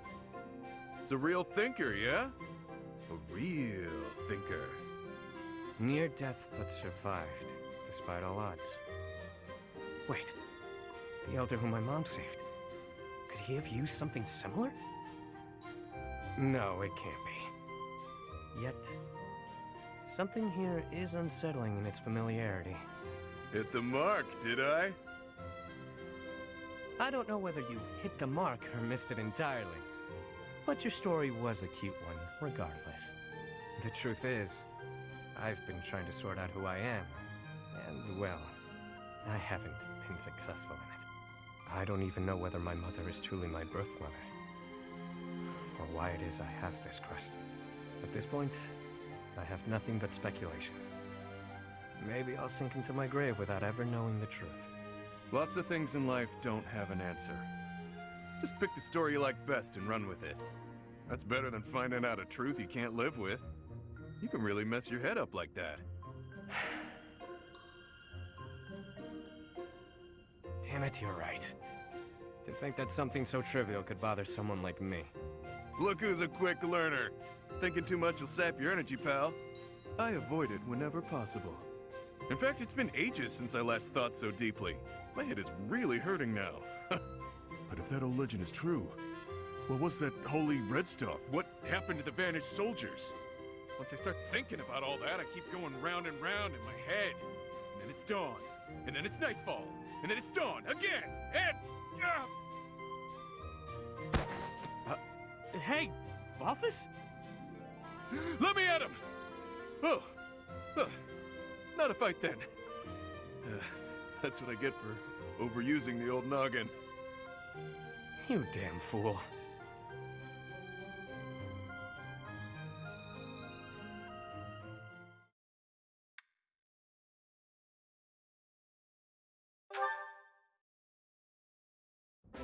Hey, take this. That smell. That sound. This is gold. A sizable stash of precious gold. What gives? Don't tell me you got your mitts on the church's vault. You fool. It's simply a reward. Nothing to get in a tizzy over. No way I can accept this, pal. Trust me, I haven't done anything to deserve it. Just shut up and take it. Call it your fee for providing me with information. What you told me. The tale from your mother's homeland? It really helped me. Anyway, if you don't actually need it, I'm sure you'll find a use for it. Maybe take your mom out for a night on the town. Looks like you're insisting then. Fine, I'll use it to buy her some good grub. But I thought you didn't actually find any answers in my little tale. Not quite, but it helped me in other ways. I've stopped vexing myself over unimportant details, like who I am or who I think I might be. That's all fine and good, but is it really worth its weight in gold? This is coin we're talking about. Look, do you want it or not? Is there something else you prefer?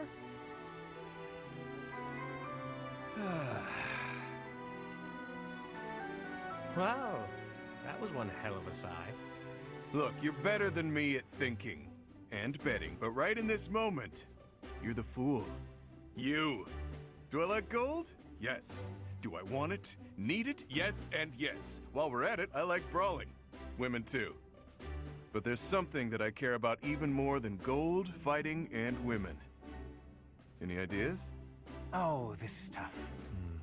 Let me guess. Hopelessly losing every bet you place? A good drink? You really think highly of me, don't you? Dead wrong. It's having a bash bro. A friend to fight with and fight for. Seems I was a bit off base there. I guess to you, everyone is either an underling or a business associate. But with a Bash Bro, there's no such thing as an overdue loan. No hierarchies or other nonsense. It's someone to trust, both in and out of battle. Someone to share life's ups and downs with. I see. No need to reward a bash bro, I suppose. That's the ticket. I know you were born into a world of trickery and exploitation, but you don't have to live like that anymore. Now you've got me.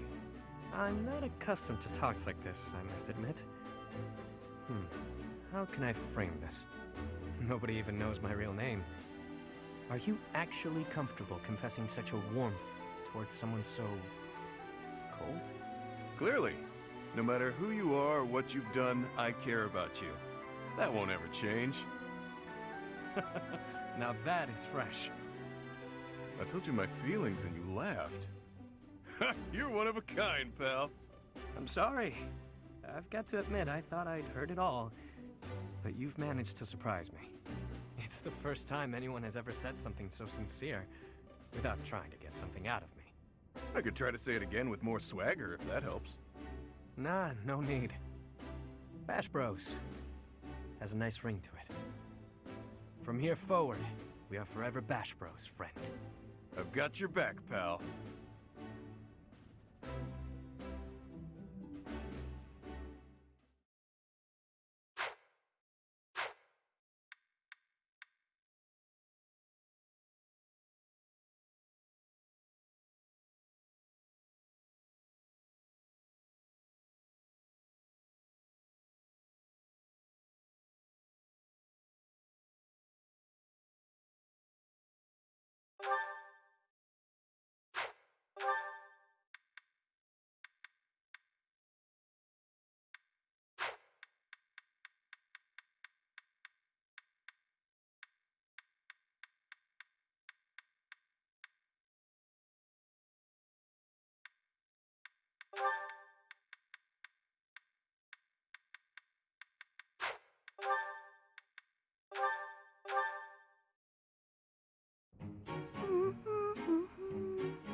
Is that Yuri? I gotta evaporate. Maybe if I just curl into a ball, I'll pass as a boulder. Or a pebble. Hey, Bernadetta. You can see me? Clearly. You're a tricky one. Always trying to hide when I'm around. Sorry. Please forgive me. If you want forgiveness, then explain yourself. But make it quick. You always ramble on. Well, when I was little, my mother and father, they... You've gotta be kidding. Cut to the chase, please. You remind me of one of my old friends. Oh, come now. Whoever this friend of yours is can't possibly compare to me. I'm telling the truth. All right. What was this friend like then? The way you run and hide from me, they must have been a real piece of work. That's not it at all. He was the assistant to the gardener at our estate. My friend was gentle, trustworthy, gorgeous, and, well, he was the only person who was ever nice to me. We used to run around the gardens playing together. And why is it you keep running away from me? That's... do I really have to say? We hardly even know each other. You never have to do anything. But if you don't, you and I won't have a shot at knowing one another. And you'll carry on avoiding me forever. But that's no good either. Okay. I'll tell you. The thing is, because of me, he got in trouble. After that, I never saw him again. You see, my father hated commoners, and when he found out I was spending a lot of time with one, well, he's probably dead now, and it's all my fault! It's 'cause of me! He must have hated me! That doesn't sound right to me. Why would you think all that? Nothing you did would make his death your fault. And hating you for something that isn't your fault is absolutely absurd. Delusional, even. You're wrong! He'd definitely hate me if he knew! How would you know anyway? What, Did you know my friend or something? In a manner. Right. So, remember back when you were a kid? You tripped while holding some gardening shears? And your friend got cut pretty badly. Oh, yeah. I remember. But how did you know about that? If I bore you any ill will, it would have only been for cutting my face with those damn shears. Cutting your face? Shears? But there's no way! But there is. That friend? That was me, Bernadetta. Anyway, I'm glad I finally got to hear how you felt about all of that. Let's spend time together later and chat about the good old days. Get to know each other again. But how did... But he... But...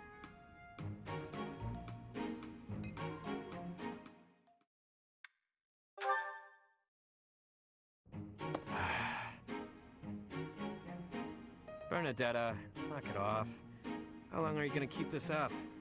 I can't have him find me! Time for a tactical withdrawal! Wait up, would you? Running away every time you see me is just going to wear us both out. If you've got something to say, say it already. You've been shadowing me for ages. Think how I feel. I mean, when we have missions together, you avoid me like the plague. Even the professor doesn't know what to say.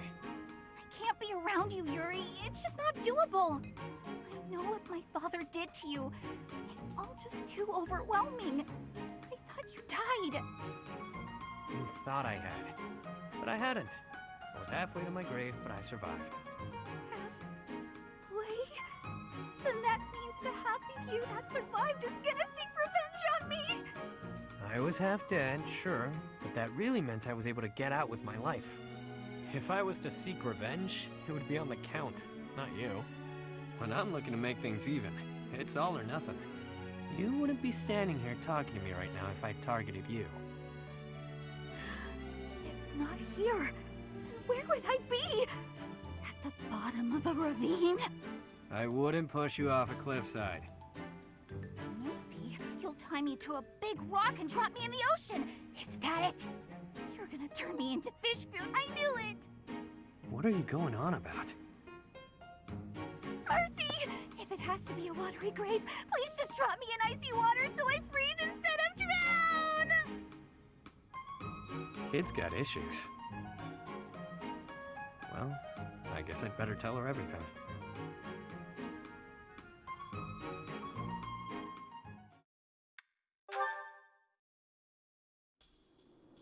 Frigid ocean waters!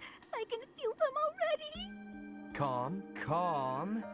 Just listen to me for a moment. There's something I need to tell you. The reason I worked for House Varley, Bernadetta, was to kill you. Ha! I knew it. I always knew you were out to kill me. Sink me into the deep, dark, freezing depths. Hold on. House Varley? But why? As you well know, theirs is one of the 6 great noble houses, the true rulers of the Empire. And you're the heir, with a crest. There were tons of people who wanted you wiped out. Like people who want to eradicate House Varley. Or a relative who wants the glory for themselves. That particular breed of treacherous nobility is the kind that'd hire a kid to do their dirty work. The first thing that kid would do, get close to the target by befriending her. Find an in through, say, an assistant gig. This kid you're mentioning sounds real. That was you, wasn't it? Yours truly. My biggest mistake? Getting to know you. I crept into your room one night and readied my blade. The whole thing had been a breeze, up until that moment. I couldn't bring myself to do it. While I hovered there, hesitating, your father came in. You know the rest. Why are you telling me all this? I'm so confused. Because I want you to look at it objectively. I was hired to kill you. Your father protected you from me. A filthy assassin. He was looking out for you. You're lucky to have a father who cares for you enough to do that. Father protected me? He protected me. Yeah, why would I lie? At this point, I figure it's you who hates me, and not the other way around. I don't hate you, Yuri. But I mean, I do feel weird. But I don't know how to feel. Can't we just be friends? Like back then? You want to be friends with me? The reason you couldn't kill me was because we were friends, right? Well... You were my first friend. My very first friend. The first person who played with me. The first person who went on adventures with me. The first... And you were the first friend I had to baby that much. What do you mean? Well, even so, you were the first friend who cared for me. The whole thing was probably a sham anyway. Though, you know, even if it was, I did have a lot of fun with you.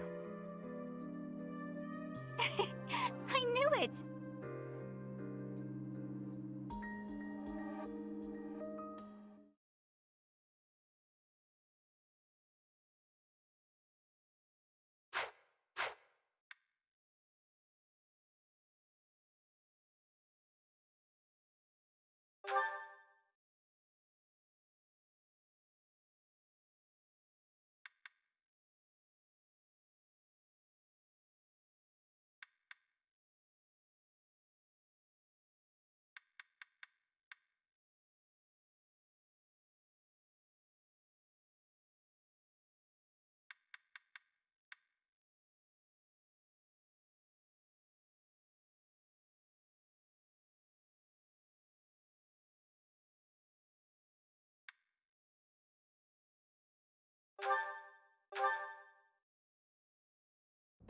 Am I in bed dreaming, or is that you, Mercedes?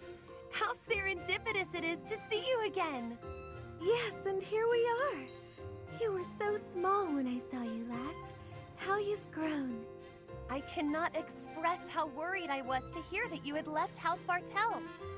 I was turned away any time I asked about you, and of course Emile would never tell me anything. I'm sorry. There was so much going on in House Bartels back then. But enough about all that.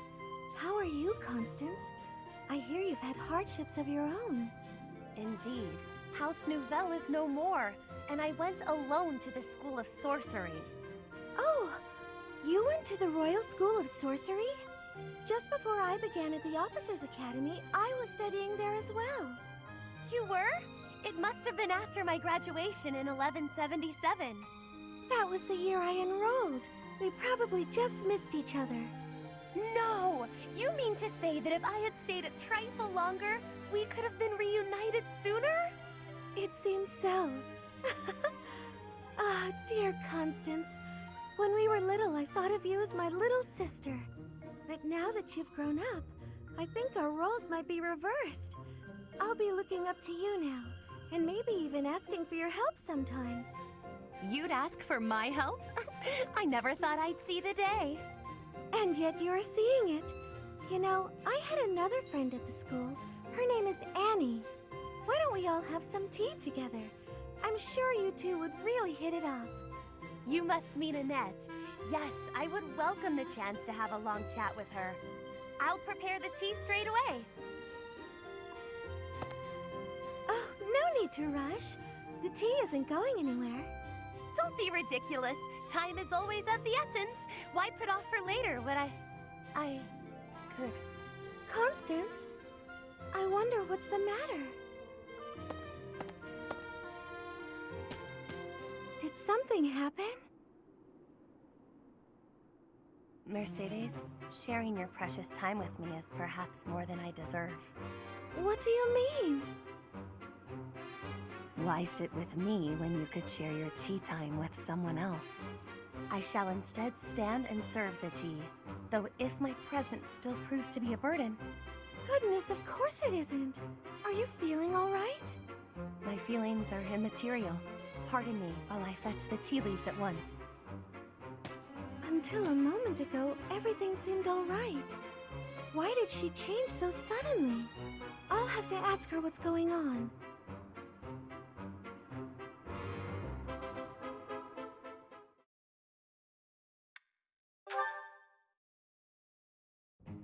I see. The sunlight brings back painful memories in you. I'm afraid so. Please forgive my behavior from before. I cannot abide these indiscretions of mine. That's all right. The way you always work so hard day and night, it's no wonder it's had this effect on you. You work harder than anyone I know. I've always been impressed by that, Constance. That means a lot to me. You know, at the School of Sorcery there was a professor who specialized in magical cures. Why not write her a letter? Perhaps she can suggest a treatment that might help. I have tried. She could do nothing for me. But I vowed then to the goddess that I would find a way to overcome my trials. I will prove my skills to the goddess and everyone else, bringing me closer to restoring House Nouvelle. You're a tough cookie, Constance. Naturally, and with your support, I shall grow ever stronger by the day. I know you will. You know, during the years of political turmoil, House Martreats was destroyed just as your house was. But restoring my father's house has hardly crossed my mind. I guess I'm not as tenacious as you are. You needn't be so hard on yourself, Mercedes. You have had other priorities since then. Oh, I've just had a grand idea. What is it? You ought to try to reinstate House Martreats. Oh dear, I'm not sure that's possible. Nonsense! If I can restore my own house, then you can restore yours. As we work to further our own like goals, we shall learn so much that we can share with one another. You make it sound so simple. How would I even go about that? That is simplicity itself. You shall become a prodigy at spellcraft, as I am. All right. I shall master the black arts, and you shall master the white. The world will know us as sister sages. I see.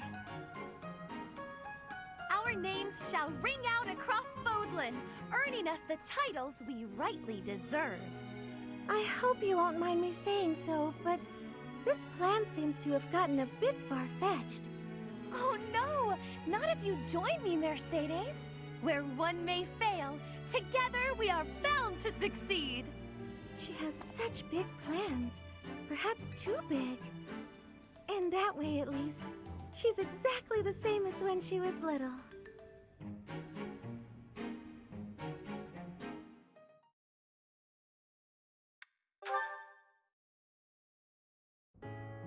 What's the use? Even with all I've learned, I still don't understand. Hello, Constance. I hope I'm not interrupting. Not at all. I was just in need of a sympathetic ear. I found a magical scroll, which, unless I am mistaken, should relieve me of my woes. Oh, wonderful! Not so fast. The magic within this scroll is a type I have neglected to study. It pains me to admit this, but it may take decades of going back to the basics to grasp it. Decades? That's a long time to spend with your nose buried in an old piece of parchment. Why must the goddess dangle a solution before me, only to cruelly pull it away? There's no need to despair. To tell the truth, I like you just as you are. You do? Why? Those low moods of mine have never done anyone the least bit of good. You're like a little sister to me. Nothing you do will change that, not even a little bit.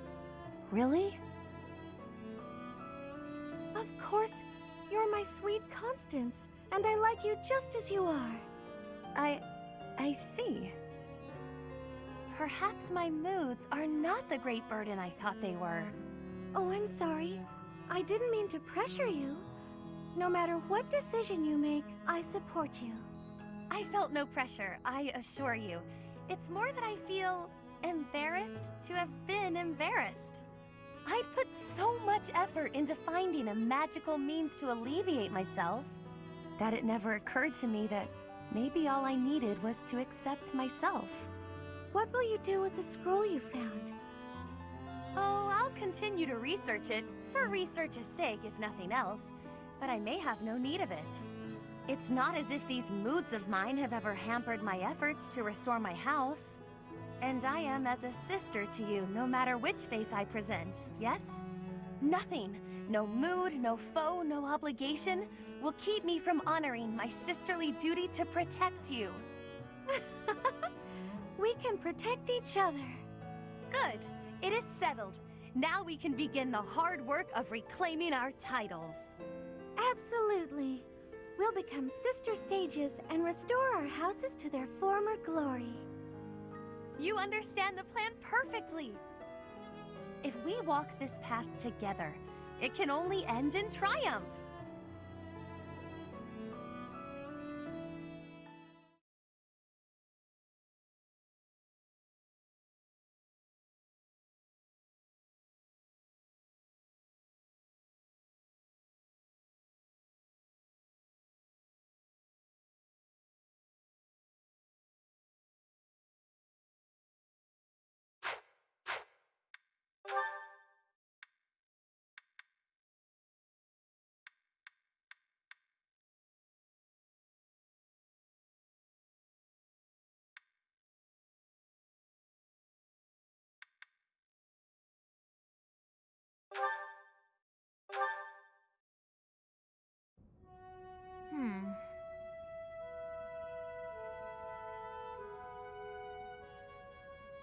Happy, you must know that it's rather uncomfortable to be the subject of such an unflinching gaze. You'll have to put up with it for a little while longer. I feel like I can almost remember. Apologies, but I'm not sure what you're referring to. Care to elaborate? I have this sense that we met somewhere, before we were students. But you're the Prince of Fargus, so how could I have met you? I do not recall meeting you previously either. Although, long ago, I sometimes accompanied my father as he traveled the kingdom. Perhaps we crossed paths. Unlikely. I lived in an isolated village in the forest. We didn't have contact with outsiders. After I ran away, I was kidnapped. And my kidnapper kept me locked up all day and night. I think I'd remember if the royal family had stopped by for a visit. Kidnapped? What do you mean by that? A lady found me, a helpless runaway, and offered to take me in. She promised to keep me safe. Instead, I became her test subject. She experimented on me with all kinds of spells and rituals. I had a roof over my head and plenty to eat, but otherwise it was a pretty bad experience. This may be unwelcome from a stranger like myself, but I want you to know that it's perfectly acceptable to be angry about such unfortunate circumstances. I can't fathom why someone would cause you pain like that. I'm sorry you had to endure such a thing. You have every right to feel anything you need to feel toward the person responsible for your suffering. Oh, that's weird. I wonder... What's the matter? Was it something I said? It's just that I've heard those words before. I think it was someone else who said them, but I can't remember who. Maybe I'll figure it out someday. In the meantime, see you around. Yes, of course. If our meeting again can help you in any way, you need only ask, and I'll be there.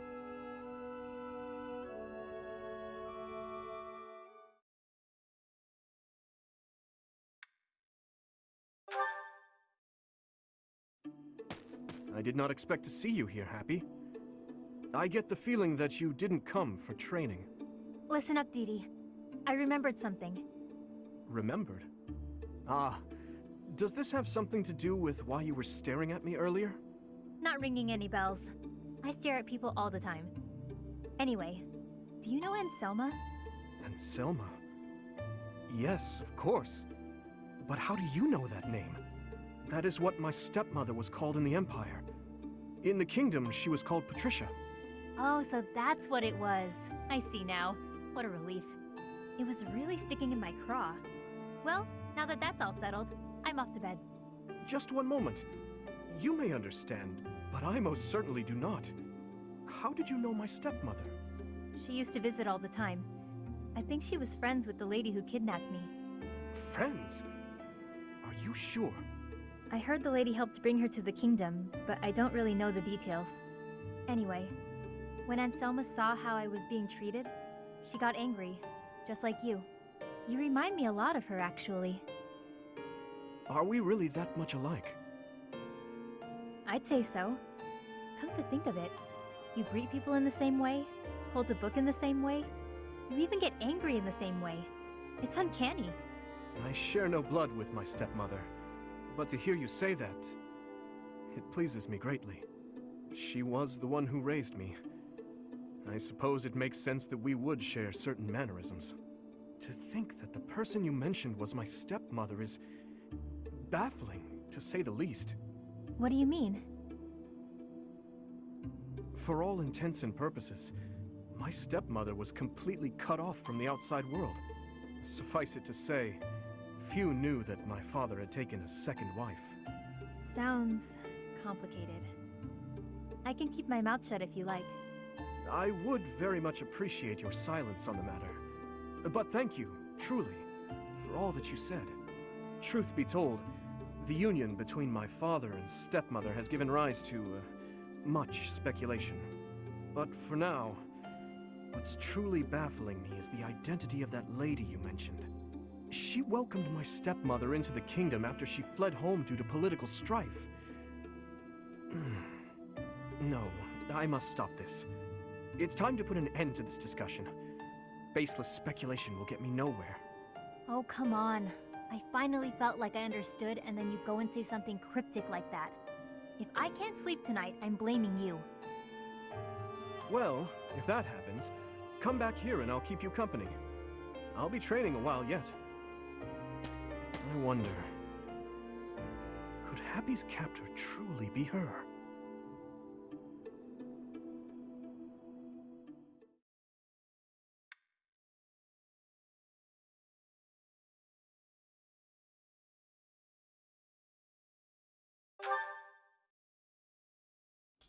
Happy, I must speak with you. I've realized the woman who held you captive was Cornelia herself.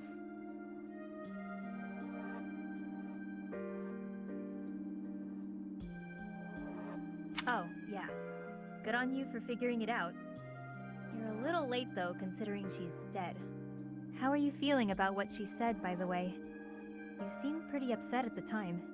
It couldn't have been easy to hear all that stuff about your stepmother and the tragedy of Dusker. Whether Cornelia's words prove true or false, any lead is worth following. This might not be related, but I remembered something else about your stepmother. She had a daughter. Her daughter was staying in the kingdom at one point, but Anselma couldn't see her. Her daughter? Neither my father nor I knew that the Imperial Princess was in Ferdiad at the time. Oh, that's not what I heard. I heard the king wanted to keep the child away from Anselma, so he hid the fact that their daughter was nearby. She believed that father hid it from her? What could he have gained from such a thing? No clue. Sorry, but I'm the wrong person to ask. As she was seeking asylum from the Empire in the kingdom, Lord Arundel was obligated to hide the Imperial Princess's whereabouts. If her location had gone public, the Empire would have demanded her return. She would undoubtedly have become a political pawn in the kingdom as well. The decision to hide her was not my father's. I did not realize until much later that the girl I'd met under such strange circumstances was my stepsister. So then, why did Anselma think it was all your father's doing? I can only speculate, but it seems there was a misunderstanding between her and my father. Although she was the queen consort, in truth, my father and stepmother were not even allowed the dignity of being alone together. And the one who persistently inserted herself between them was their intermediary. Your captor. It was Cornelia herself. She hid it from Anselma. I believe so. Meanwhile, she may have hidden my stepmother's presence from Lord Arundel as well. If Cornelia caused my stepmother to miss out on seeing them, exhorted her, used her, and then also caused the tragedy, I'm surprised she pulled one over on both of them. She was pretty reckless. But in a way, it makes sense. She loved causing pain. That's why she used me and discarded me without a second thought. I fully agree. Countless people have been subjected to undue suffering as a result of her behavior. That is why I would like your help with something, if that's agreeable to you. You are my only hope. If you put it like that, I can't exactly say no, can I? I wish to learn all that you know about Cornelia. If I follow the traces she left behind, perhaps I can finally learn the truth of the tragedy. And perhaps I'll also be able to find a way to lift the curse she placed upon you. Oh, that would be nice. The people from the church couldn't figure out a solution, so I won't get my hopes up. That is perhaps for the best. That said, I am a stubborn man who is not often inclined to give up. I will not allow history to repeat itself, neither the tragedy, nor your own personal torments. If you're going to be so intense about this, I can't help but get my hopes up. But it's not always easy having me by your side. You always need to be on guard. You have my word. Should 1,000 beasts raise their claws at me, I will happily send them running. Let's hope it doesn't come to that, Dee Dee. Though it might be kind of fun watching you tear those monsters to shreds.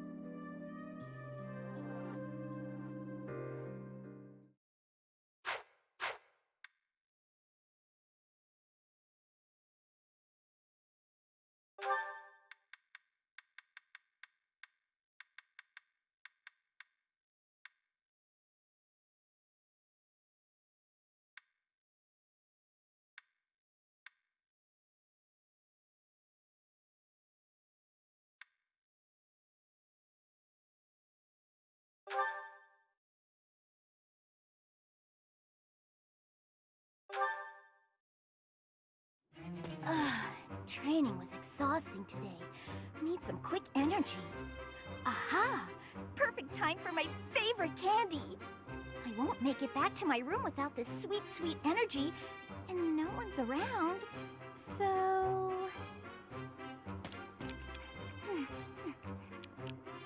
Looky here. It's the little lady of House Ordelia. Just back from training, yeah? You're unstoppable. Not feeling chatty, I see. Something to do with those puffy cheeks? Got a cavity brewing or what? I definitely don't! So bad you can't even speak properly, poor thing. It's okay, I know a guy. He'll have that rotten tooth out in no time. No need! Yep, best in the business. Uses special tools and everything. Door and a string or some such. No, thank you. Oh, you just had food in your mouth. You could have told me that a lot sooner, you know. Wow, placing the blame on me? What a piece of work. But, hey, don't tell anyone. That you were walking around with acorn-stuffed cheeks like some kind of overzealous squirrel? It wasn't acorns, it was candy. Even still, I don't plan on telling anyone a hungry girl ate some food. Not much of a story, really. You don't get it. If people think I'm gnawing on candy, they'll think I'm nothing more than a child. That a fact? I'd say it's downright prudent to fortify yourself any chance you get. Mature, even. Wait, what? Nothing is certain in life, not even your next meal. You never know when you'll be taken into custody and have to go without food and drink for a while. Just what kind of a world do you inhabit, mister? The real world, little lady. My life is a collection of getting into trouble, getting caught, and getting free. One time, I was actually rescued by your parents. Bet you didn't know that, huh? They rescued you? Too true. I owe them for that. I forgot I'm actually in a rush. I gotta run. Enjoy your secret candy, pal. Mother and father rescued that guy? But when would that have happened?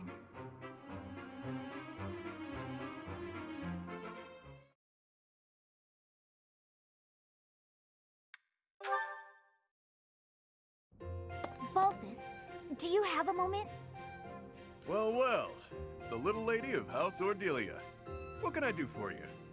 You piqued my interest when you spoke about my parents coming to your rescue. Oh, right. Forgot I let that slip. After I fled my home, I became something of a vagrant, getting into fights, borrowing money I couldn't pay back. The works. Oh, I know all about it. You were quite the vagabond.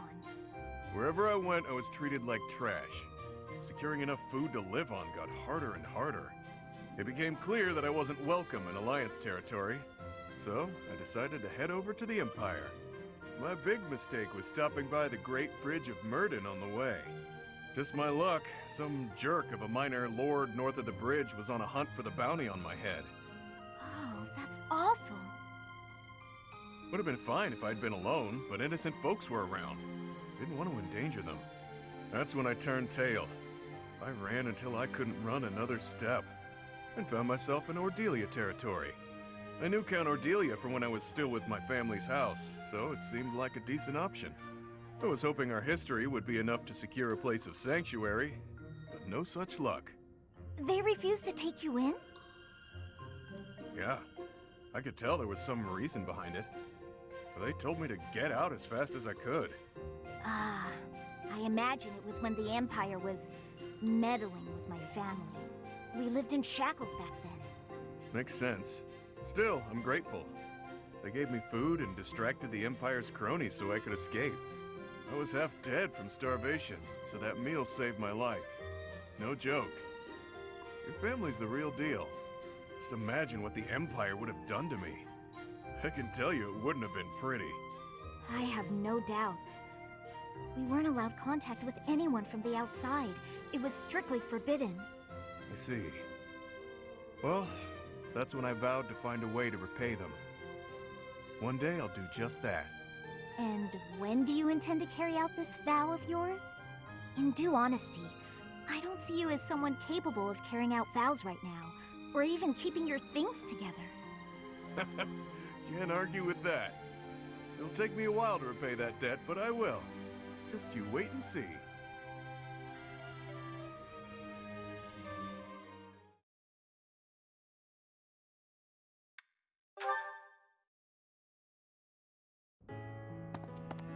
Little Lysithia. These ears miss nothing, you know. What are you on about this time? Is it true that Count Ordelia plans to relinquish his title eventually? Yes, but why are you asking? I approve, that's all. Throwing off the shackles of nobility to live freely, it's a beautiful thing. I would ask that you refrain from painting them with the same brushstrokes that you so liberally paint yourself with. My mother and father will carry on with all the associated duties befitting of nobles. Only after that will they retire. Got it. And that's completely different from someone like me who tapped out of the nobility game, right? Your parents are exemplary nobles, that's for sure. I respect that you support them as much as you do. Would you just stop? You're embarrassing me. Can't be helped. Meant every word. If anyone should have red cheeks, it's me, given the choices I've made. I'm sure you had your reasons. Of course. Still, it is a bit cowardly of me not to stand up to my family a bit more. Honestly, it's since getting to know you that I've started thinking along those lines. One day soon I'll return to that house. My reception will be chilly at best. Still, it must be done. My house is full of lowlifes. But it also has my little bro who took over when I left. He's good people. Even with the difficulties in Leicester, our house is still going strong. That's his doing. That's why I've decided that it's time to talk to him about what can be done to help Count Ordelia. Repaying your perceived debt would be nice, sure. But it sounds like you intend to foist your responsibility onto your little brother. Ah, but the two aren't related. This is just the right thing to do. I'm still pondering how best to fulfill my vow. Uh-huh. Well, you don't believe me, do you, little lady? Just what exactly are you planning on in terms of this repayment? After your family relinquishes their noble titles, I'll support them so that you can all live in peace. Even though you're a lowlife? That may be true, and it is, but consider this. I've seen life from both sides, as a noble and a vagabond. When their situation changes, they'll face new challenges. I'm the perfect guy to help them through. You're irresponsible and unreliable.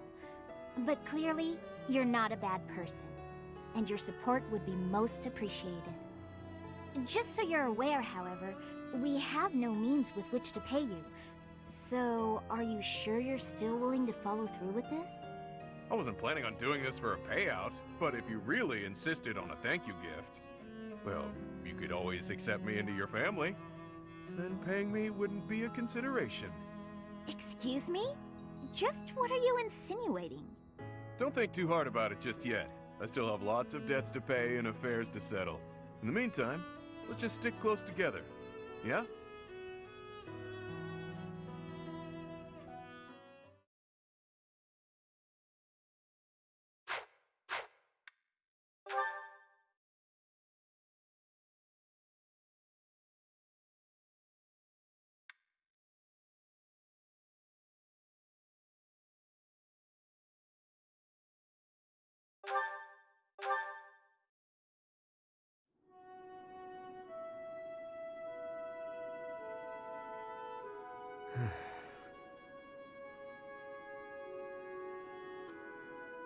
This is boring. Mind if I sleep?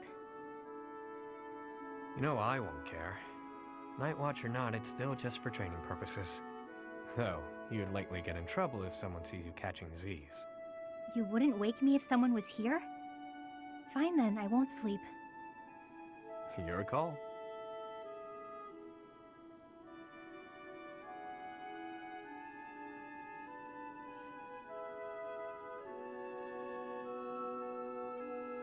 You're being so quiet, Yuri Bird. Say something. I don't always fill the void with my voice, you know. Sometimes it's pleasant to just enjoy the quiet and stargaze. No thanks. Stargazing is a waste of time. The stars don't even stay put all year. Those jerks. See that one? That star is home to the goddess. Yeah. Watching over us from afar.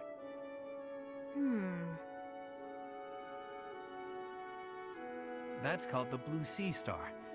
But it doesn't look blue. At all, really.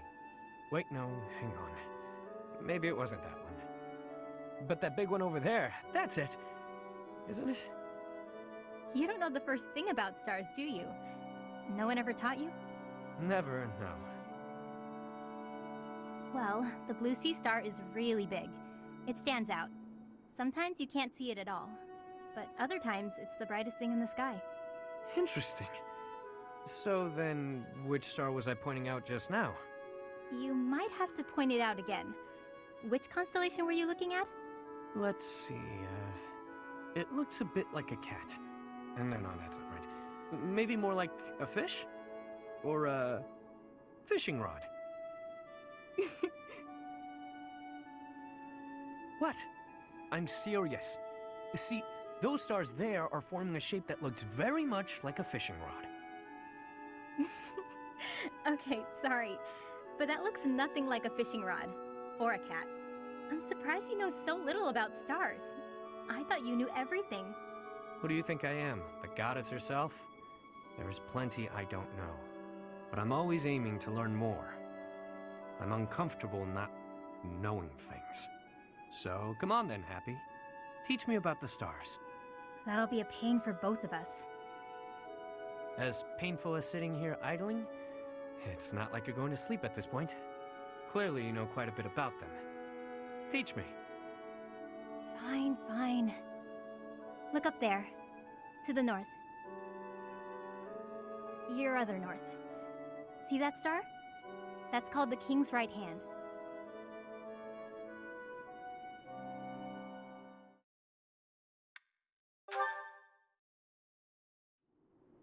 Let me get this straight. The stars aren't moving, but the ground we stand on is?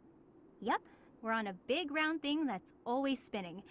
And that's why the stars seem to move through the sky. Hard to believe, isn't it? But it's true. I admit I'm having a difficult time wrapping my head around it. How is it you know these things anyway? If you were a noble, it would make sense that you'd have a formal education on all of this. In the village where I was born, there were people who studied the stars. They taught me. A village of stargazing folk, huh? Do tell. I've never heard of such a place. It's a very well hidden village. It was a small settlement deep in the forest where no one ever bothered us. I was born there, grew up there, but when I got older, I felt like I needed to see the world. I couldn't live my whole life in one place, you know? So I struck out on my own. I always knew you were an odd little bird, but your birthplace makes you a rare little bird. Yeah, well, pretty soon after leaving her nest, this rare little bird was put in a cage. I thought it might be some kind of punishment for leaving the forest. What the hell? You think that because you wanted to live your life, you'd be punished? That's ridiculous. Look at this objectively. Was it punishment? Or was it just plain bad luck? There's nothing wrong with wanting to see the world and expand your horizons. Take me. Had I never left that gutter I call home, I'd have gone my whole life never learning how to look at the stars. Yeah. I left my village because I thought I'd find a better life beyond the forest. Now, I'm not so sure. Regret is pointless. What matters is how we live right here, right now. You know? Yeah. Do you ever want to return back home? I could say no, but I'd be lying. I've been feeling homesick lately. Nothing happened there, for better or worse. There wasn't much to be scared of. Everyone said the outside world was dangerous, that beyond the forest, all we'd find was an early grave. That wasn't exactly true, but my life was for sure easier when I lived there. I used to spend my days fishing, hunting for pretty flowers, running around for no reason. A rare occurrence indeed. What is? Seeing you smile in that way. You're always so, I don't know, neutral? That's not true. I smile when there's something to smile about. It's strange, though. When I'm talking to you, I can't help but let my guard down. I don't like to discuss where I came from, but with you, I feel like I can open up. You know, I've been thinking a lot about my mom and dad lately. I wonder, are they even alive?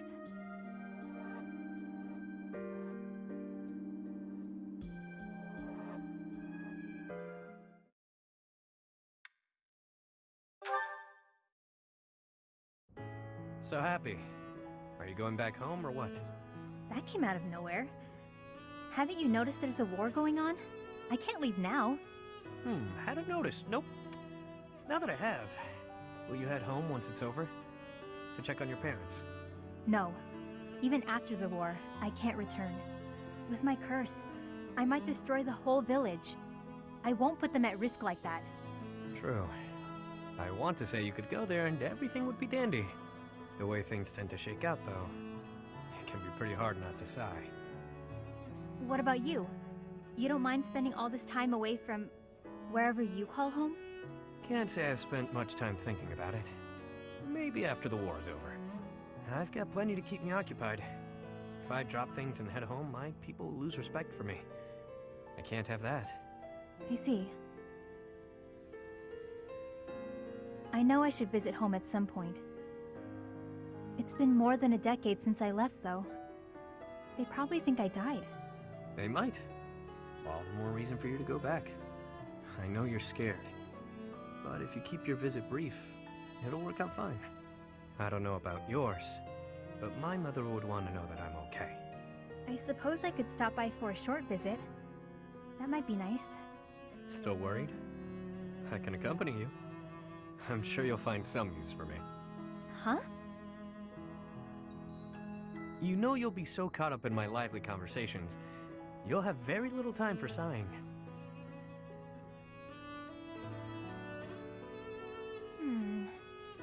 That plan could backfire.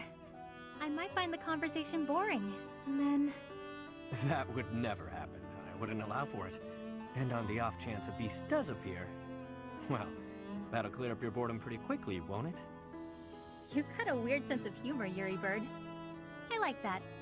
I guess I wouldn't feel so nervous about going home if you went with me. I might even have a good time. When you're there, you feel closer to the stars. They look so clear and bright. I'd love to show you. I look forward to it. I bet we'll even see some of the stars you taught me about. And maybe I'll finally lay eyes on that constellation you told me about.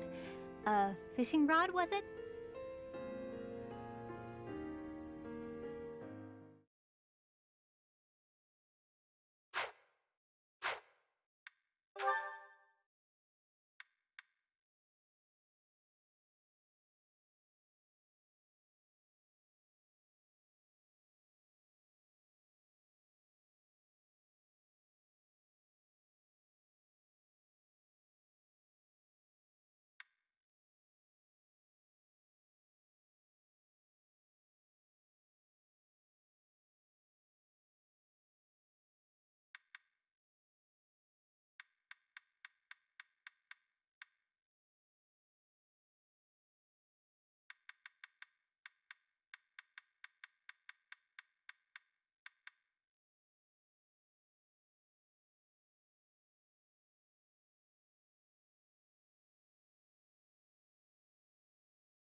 Hey, Coco, how are you?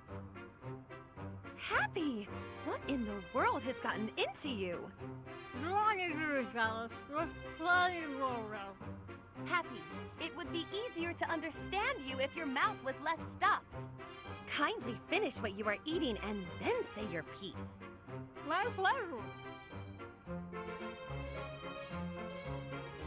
Nothing better than fresh pastries. You sure you don't want one, Coco? It's not about whether I want a bun or not. It's about your atrocious manners. Walking around with your arms and jaws stuffed full of unwrapped pastries? There are crumbs all over your lips, your clothes. You've left a trail of them behind you. Unacceptable! Hey, I paid for them. I can eat them however I want. You sure you don't want a bite? If you don't have any, I'm just gonna eat them all. You have to try them fresh out of the oven if you want the full effect. Pretty soon they'll get cold. Oh, I'll explain in noble speak so you understand. They have a crisp, oven-browned exterior and a sophisticated, spongy sweetness lying within. Not interested? That's fine. More for me. I was going to say, not so fast. Spare one for me, but only because you insisted. It would be rude of me to decline an offering made in good faith. One must mind one's manners. You're really dragging this out. Here, I'll make it easy for you. Open up. Wait, don't you... Not bad, right? I could not, in good conscience, acknowledge this as anything but delicious. Now you have crumbs all over you, too. Your form could use a little work. Next time, stuff the whole thing in your mouth at once. That's the proper way to eat a snack like this. If you ate this at some stuffy party, cutting it into sensible little bites, the experience would be ruined. I see your point. There are more types of dining in this world than I was ready to allow for. You've won me over. Let's eat them while we head to the cathedral and litter the ground with crumbs. A capital idea! Wait, no! At the cathedral? You've lost me again, Happy.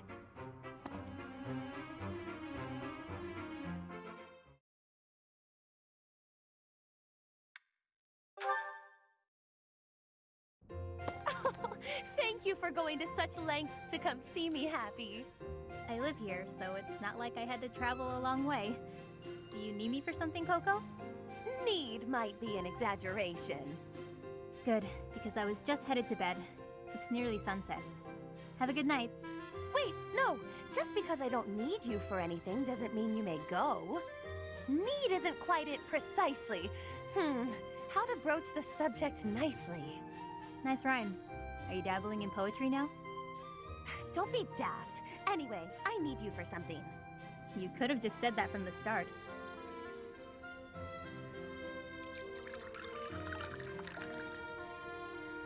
So you want me to drink Whatever this is. It's how I intend to show my gratitude for all the things you do for me. Right. Everything I do for you. Such as... what exactly? Oh, you know, the pastries, the dried meats, sharing your fruits. Oh, like when we ate those currants and you got juice all over your face. Must you bring that up every time? It took me hours to get the stains out of my favorite fan. I thought it was funny. So, what's this drink you gave me? It smells good, but it looks weird. It's all the rage amongst the elite now. They call it coffee. It's derived from rare Dagdan beans, which are roasted, ground, and then boiled over water. That's a lot of effort to make hot bean water. Nobles find such inventive ways to waste time. Hold your criticism until you've tasted it. And taste it quickly, please. This is a beverage that one must drink hot. All right, I guess. Well, your verdict? Whoa. This is not what I expected. It kind of tastes like mud, but also it's delicious and I never want to stop drinking it. Exactly my reaction! The flavor is so striking that one trembles for more! All gone. Got more? Indeed I do not! The coffee bean, as I mentioned, is rare and thus expensive. They are not easy to procure. Though, if I could restore House Nouvelle to its former glory, I might have means to acquire more. On second thought, never mind. You don't have to go to all that trouble. Oh, but I was going to restore my house anyway. It just may be some time until my finances improve. How about we go to the woods and find some fruit trees like we did the other day?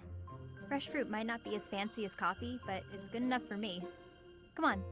If that's all you desire, I think I can indulge you. To the orchards!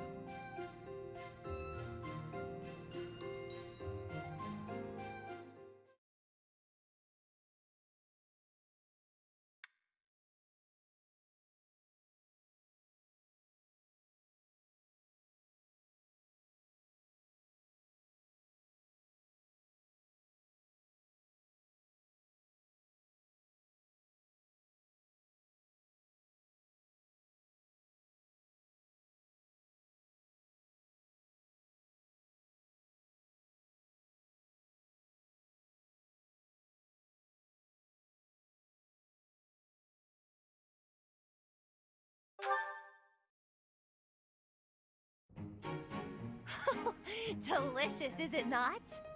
There is little that can rival the taste of a freshly caught fish grilled to perfection over an open flame. I prefer mine with a pinch of salt. Look at you, eating regular food like the rest of us regular folk.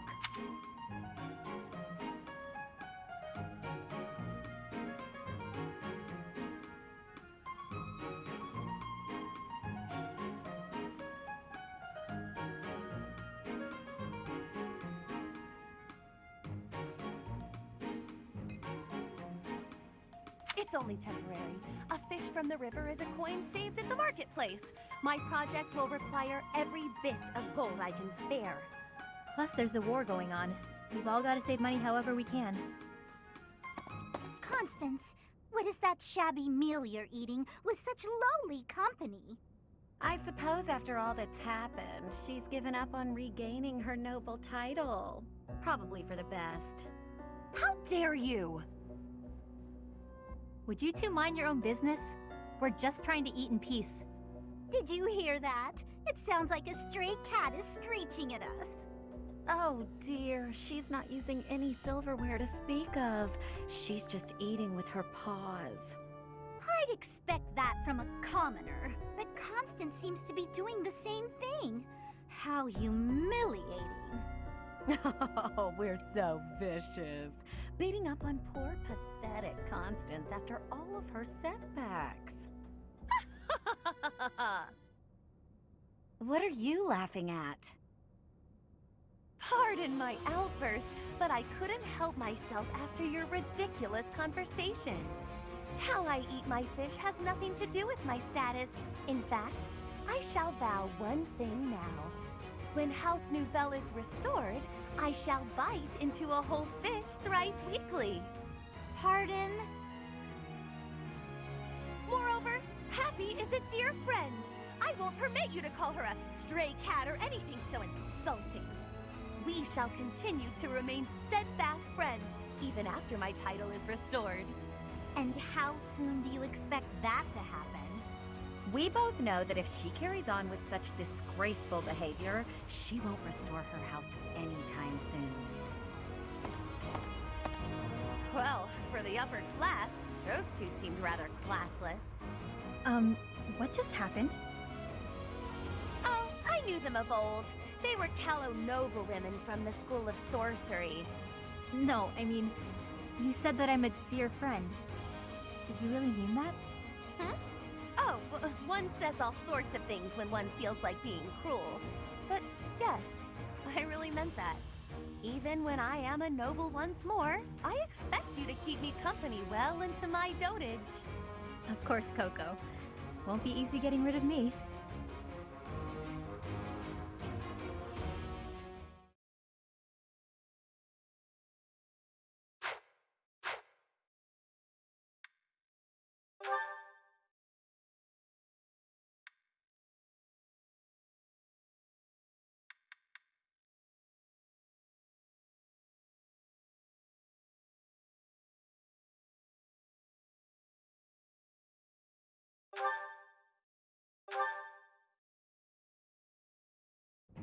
Thanks so much for the help.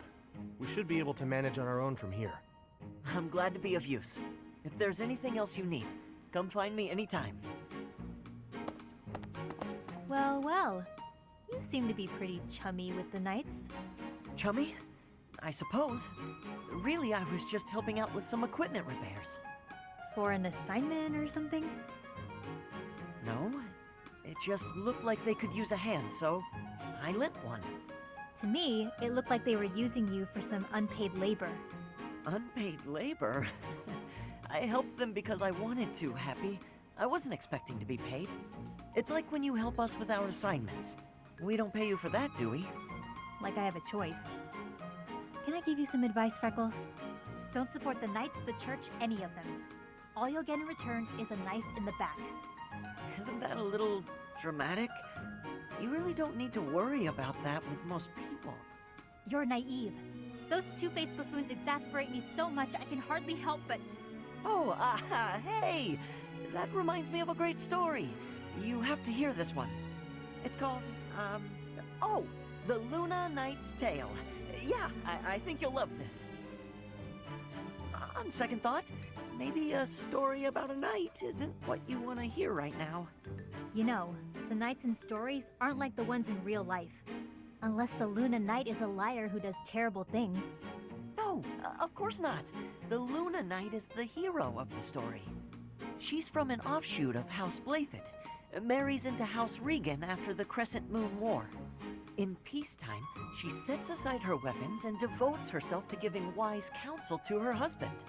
In this role, she ensures that the dishonest and unfaithful are dealt with accordingly. Huh. She sounds like a real hero. Very much so, yes. The tale is full of fascinating details about her. Ash, sorry to interrupt, but if you're not too busy, we could really use your help right now. Of course. Be right there. I'll tell you the rest of the tale later, okay, Happy? Sure, I guess. But seriously, watch yourself, okay? I don't want you to learn I'm right the hard way. See ya, Freckles. I can hardly wait to hear that riveting story of yours. Using me? I never thought about it that way.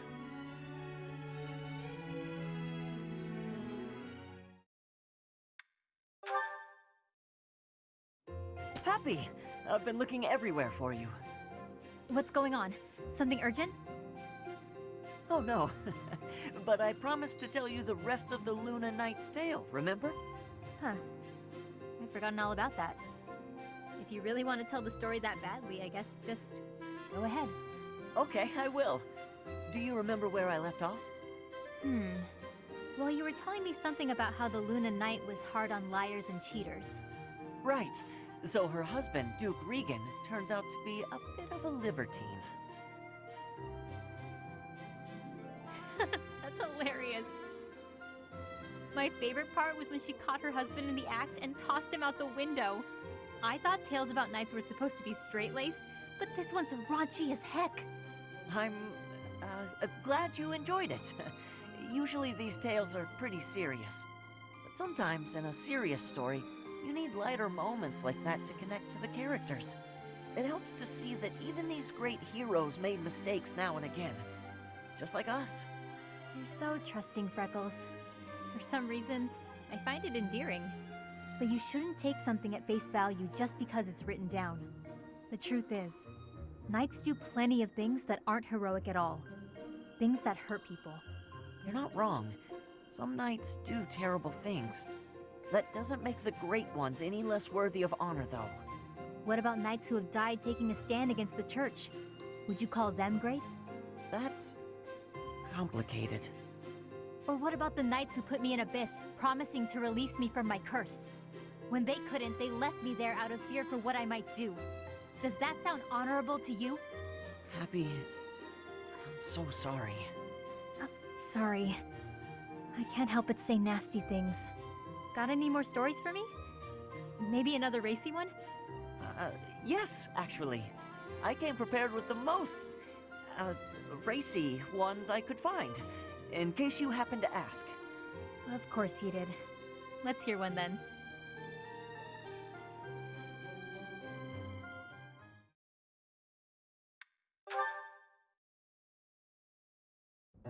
This is why I keep telling people we need to keep her underground.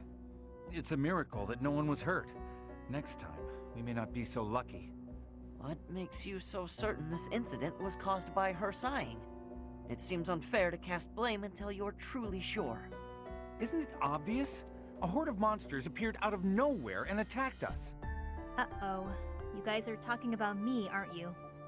There you are. You won't get away with this crime. I'll make sure everyone knows who was to blame. Hey, you didn't answer my question. He doesn't care what we have to say. Forget about it. No, you told me you had nothing to do with this. I can't just leave it alone. Yes, you can. And you don't need to worry about it. But I do. What if they pressured you into confessing something you hadn't actually done? They mean well, but they seem to think they have good reasons to suspect you. Those suspicions could lead to forceful questioning. They'll do anything to get to the bottom of this. You're probably right. If he has his way, they'll do whatever they can to pin it on me.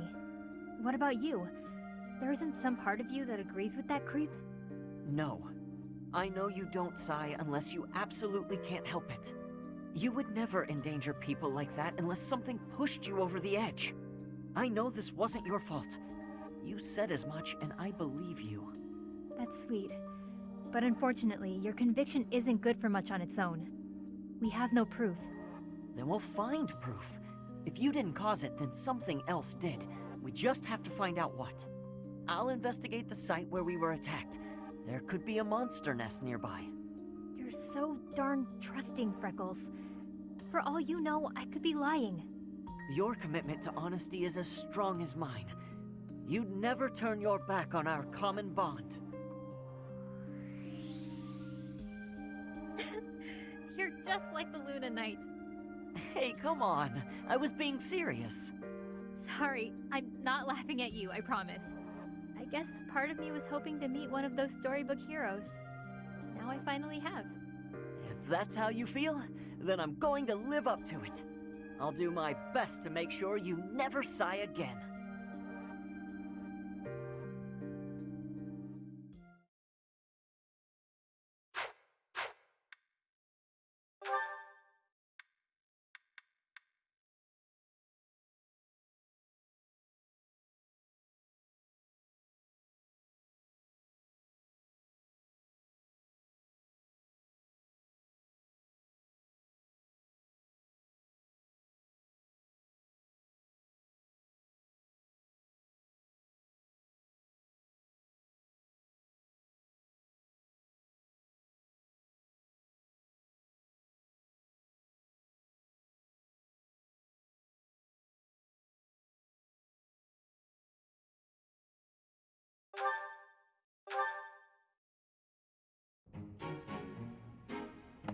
Hilda, be a dear and spot me some gold, will ya?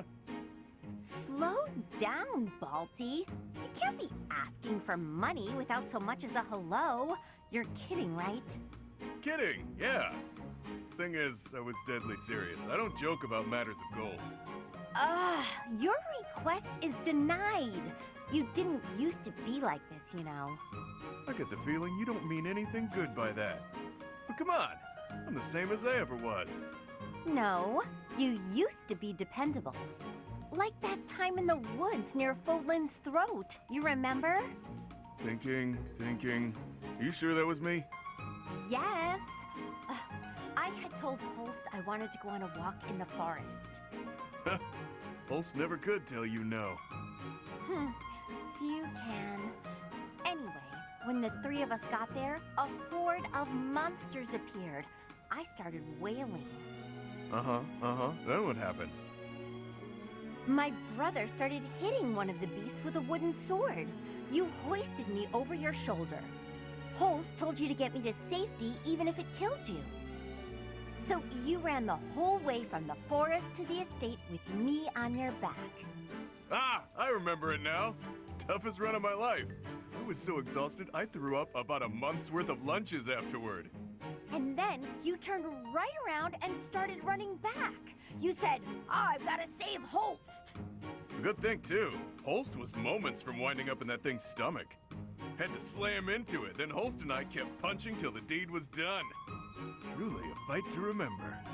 It was impressive, especially considering you were just teenagers. When you came back, you were just bruised boys in tattered clothes. But to me, you looked like heroes. And now, here you are, a scrounger who can hardly open his mouth without nagging me for money. What happened to that brave little boy who saved me from a monster? Wow, way to shame a guy. I feel awful. But I still need gold. Can't live without it in this cruel world. Oh, come on. We both know that when you have money, you drink or gamble it all away. But I suppose I could ask my brother to help pay off your debts, get you back on your feet. Don't you dare speak to Holst about this. He's a close friend. I'd hate to ruin what we have by borrowing gold. Oh, but you have no qualms about using his little sister? Figured I'd be an easy mark, is that it? Unbelievable. That could have gone better.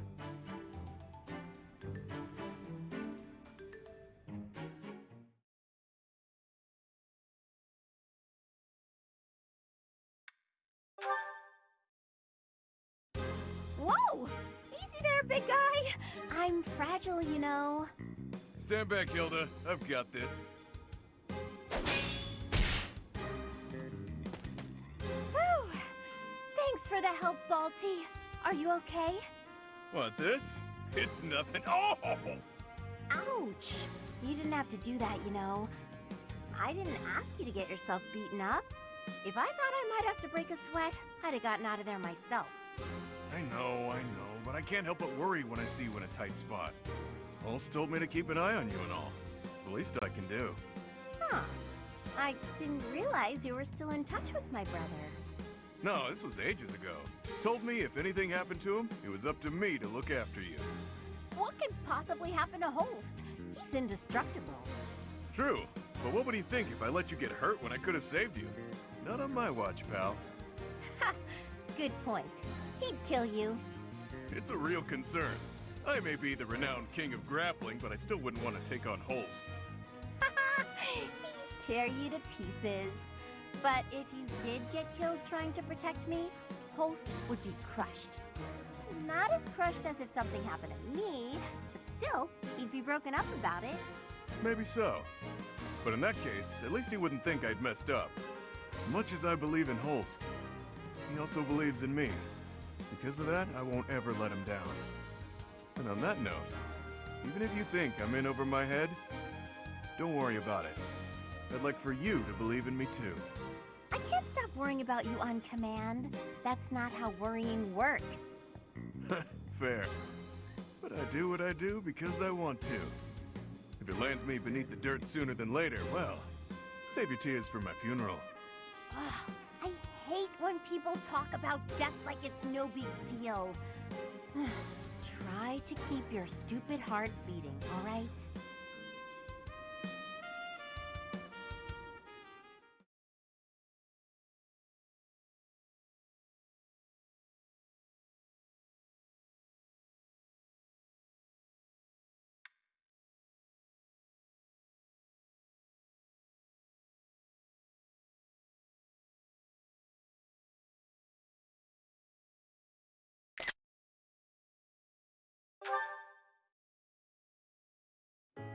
Here!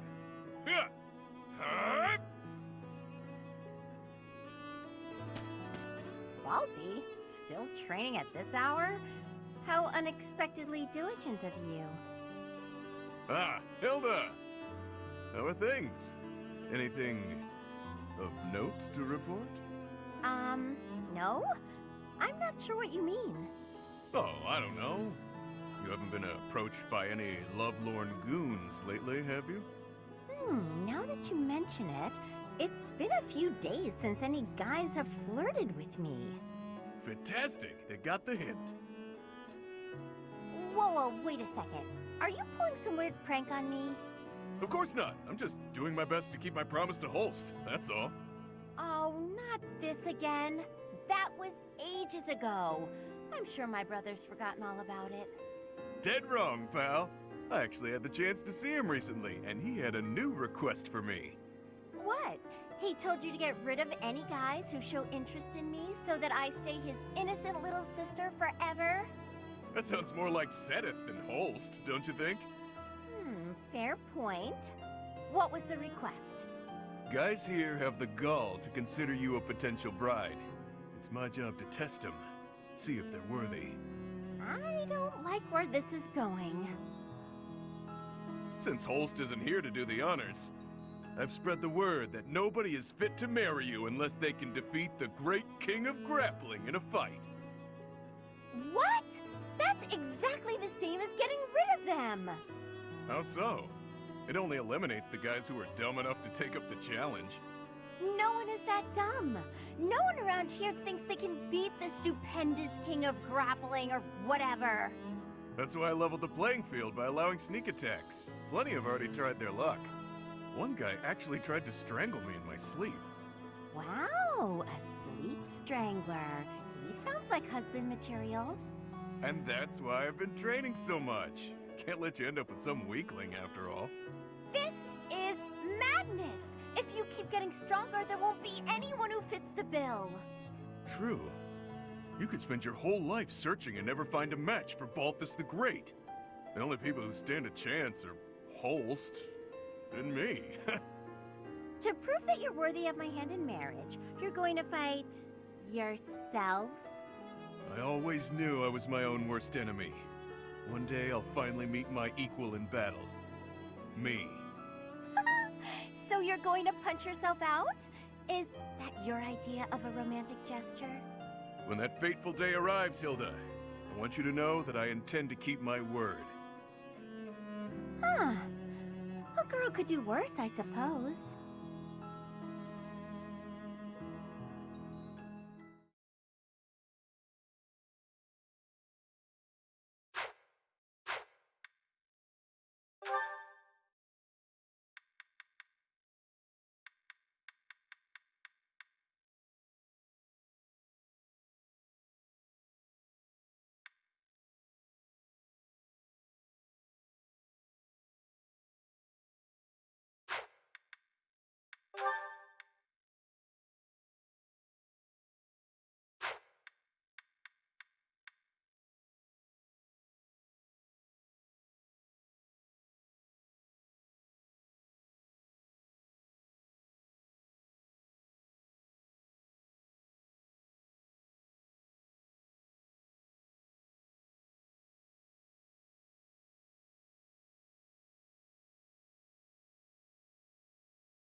It's time I fessed up, Yurikins.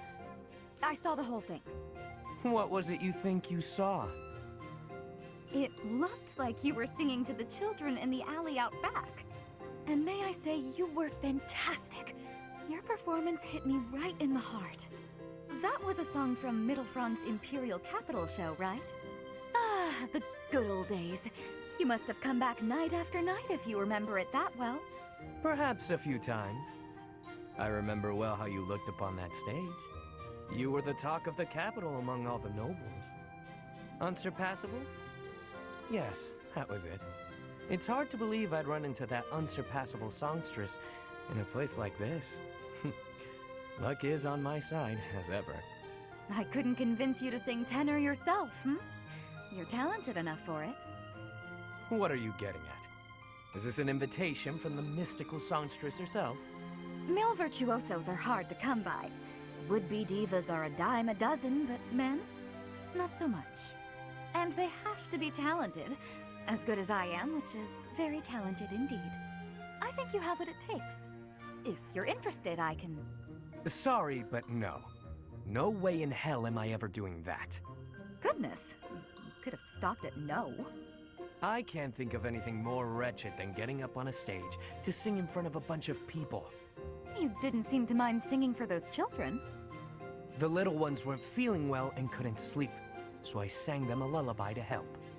That's a far cry from standing on the same stage as you have, with all of those stuffy nobles staring at me. Truthfully, I'm not brave enough for it. Rein it in, Yurikins. It's the opera, not the battlefield. This isn't a life-or-death situation. Fair enough. Sometimes I forget what's a real threat and what isn't.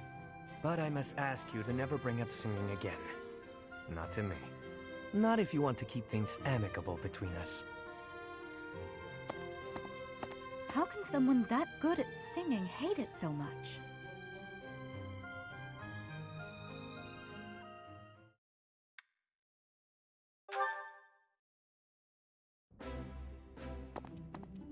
Nice to see you, Yurikins. I was wondering if you might do me a favor. You're looking a bit serious, Ladybird. Oh, your foot. What happened? It's healing nicely, but I'm not supposed to put too much weight on it. Ah, so that's why you've called me here. What do you need? Help with errands? Not an errand, an opera. I see. There's been some loose plans for a performance. Nothing professional, strictly volunteer.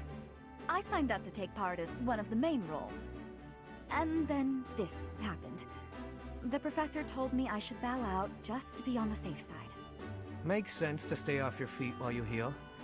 Meanwhile, you want me to fill your role, right? Got it in one. I'm glad we're on the same page here.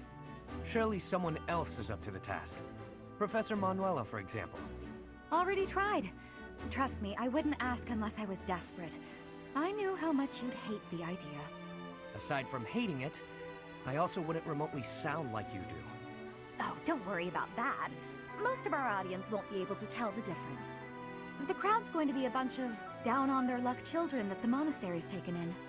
I'm only talking about a small festival in the plaza. We want to give them a good show, that's all. You have an idea of what they've been through. I thought you might want to pitch in. I hear your angle. Fine, yes, I'll do it. Good for you. I knew you'd rise to the occasion. You certainly know how to pull heartstrings to get your way, don't you? Where did you learn to do that anyway? The opera? Could be. I've never known a songstress who wasn't both beautiful and resourceful. Now, are you ready to go over the libretto? You've got a lot of rehearsing to do before the performance. Seriously, though. Thanks, Yurikins.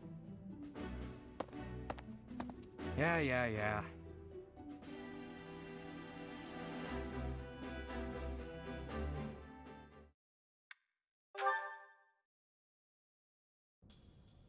All right, Yurikins. Isn't it about time you let go of this grudge?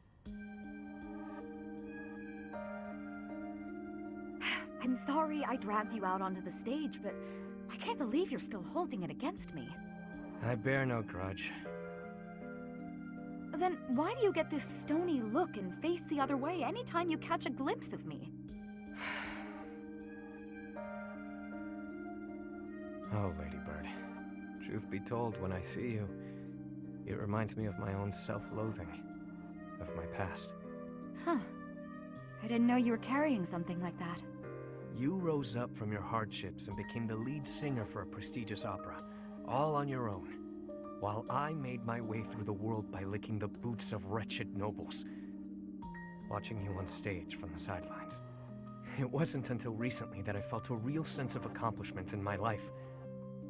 But recalling that first pivotal moment when I saw you on stage, you were brilliant. You shone like nothing I'd ever seen. Whenever I see you, Ladybird, I'm reminded of that moment. And in that moment, I had never felt so filthy and unlovable in all my life. That's why you don't like singing? There's got to be more to it than that.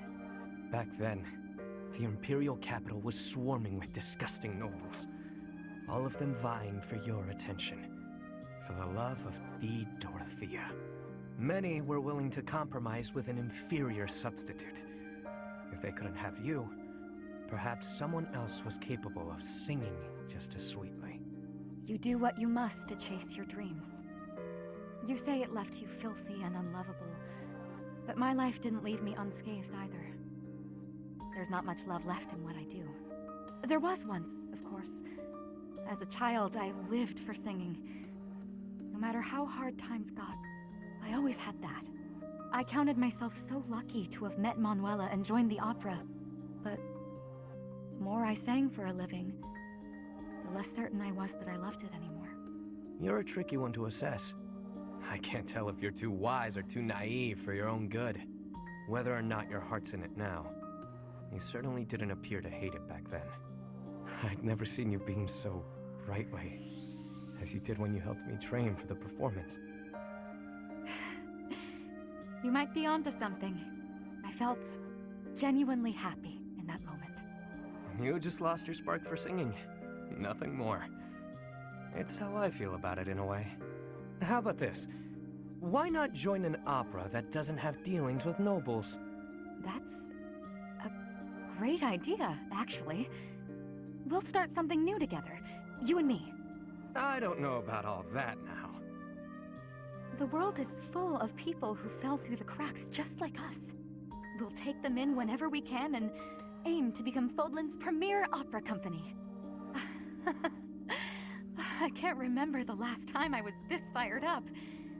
Though, we'll have to table it until after the war. Huh. Our own one-of-a-kind traveling opera. You know, that does sound fairly thrilling. I've no doubts it could help deepen our pockets. Leave it to you to take all the romance out of it. But I know you're an idealist deep down. Takes one to know one. I must say, I do enjoy seeing your mischievous side at work. I'll take that as a compliment. I could say the same for you, too. It's exactly why I'm comfortable sharing this stream with you.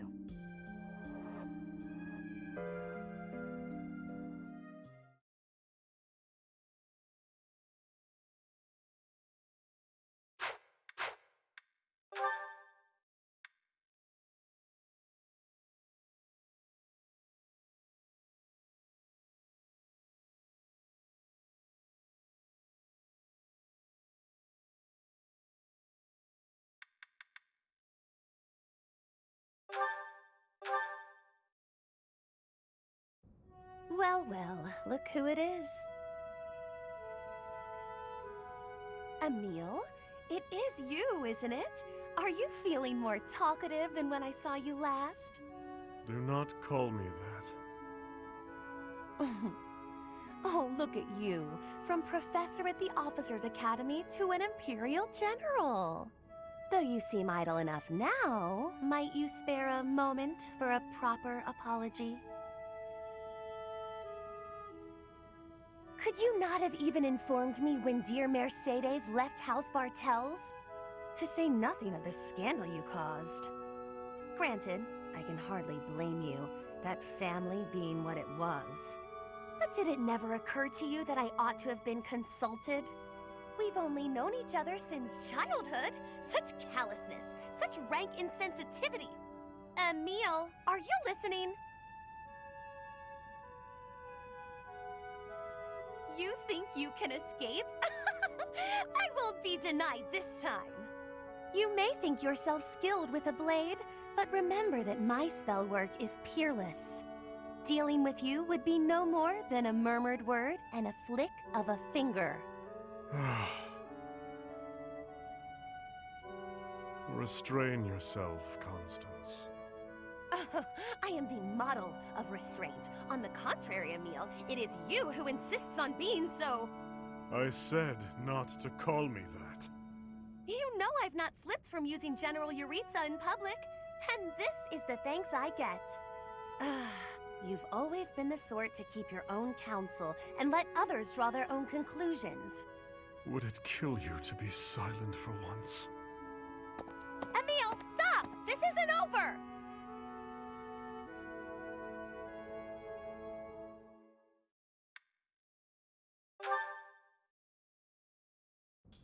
Hey.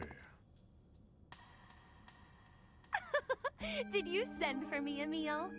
Stop gossiping about me. Gossiping? About you? Oh, you wound me, Emil. So what if your name falls from my lips now and then? If you speak of my past, there will be consequences. I am aware. I have been silent regarding you secretly being of House Bartels. No, when I speak of you, I bandy gentler truths, such as your fondness for kittens and ice cream. All the silly little details that make you seem human. Those details are nobody's business but mine. Oh, Emil, do you have any notion what the rank and file say about you? No. They use words like unapproachable, menacing, and inscrutable. Regardless of your skill with the blade, fighting a war as if it were a long series of duels will end in death. And that is why I do what I can to ingratiate you with the soldiers you lead. No thanks necessary. I see you are still unhappy with me. Whatever do you mean? The battlefield is solitary in the end. I've no interest in camaraderie with soldiers. Are you implying that in combat, you are an utterly matchless warrior? That you can vanquish any foe single-handedly? That you need no cohort supporting you? How perfectly presumptuous! Even I can admit my reliance upon others. While you fight, who stands beside you to gauge the tide of battle? Who eliminates the archers aiming for you? Who heals whatever injuries you might sustain? These are questions you should be asking yourself, Emil. I ask them for you because we are old friends. Always quick to cut to the heart of the matter. Just as you are ever an ache in my side. Whatever. But there is a truth in your words. However, it is not up for discussion. Stop gossiping about me. I shall consider it.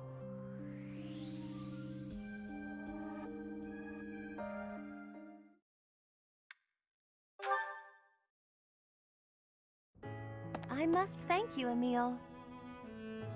Why? You came to my aid in that recent skirmish.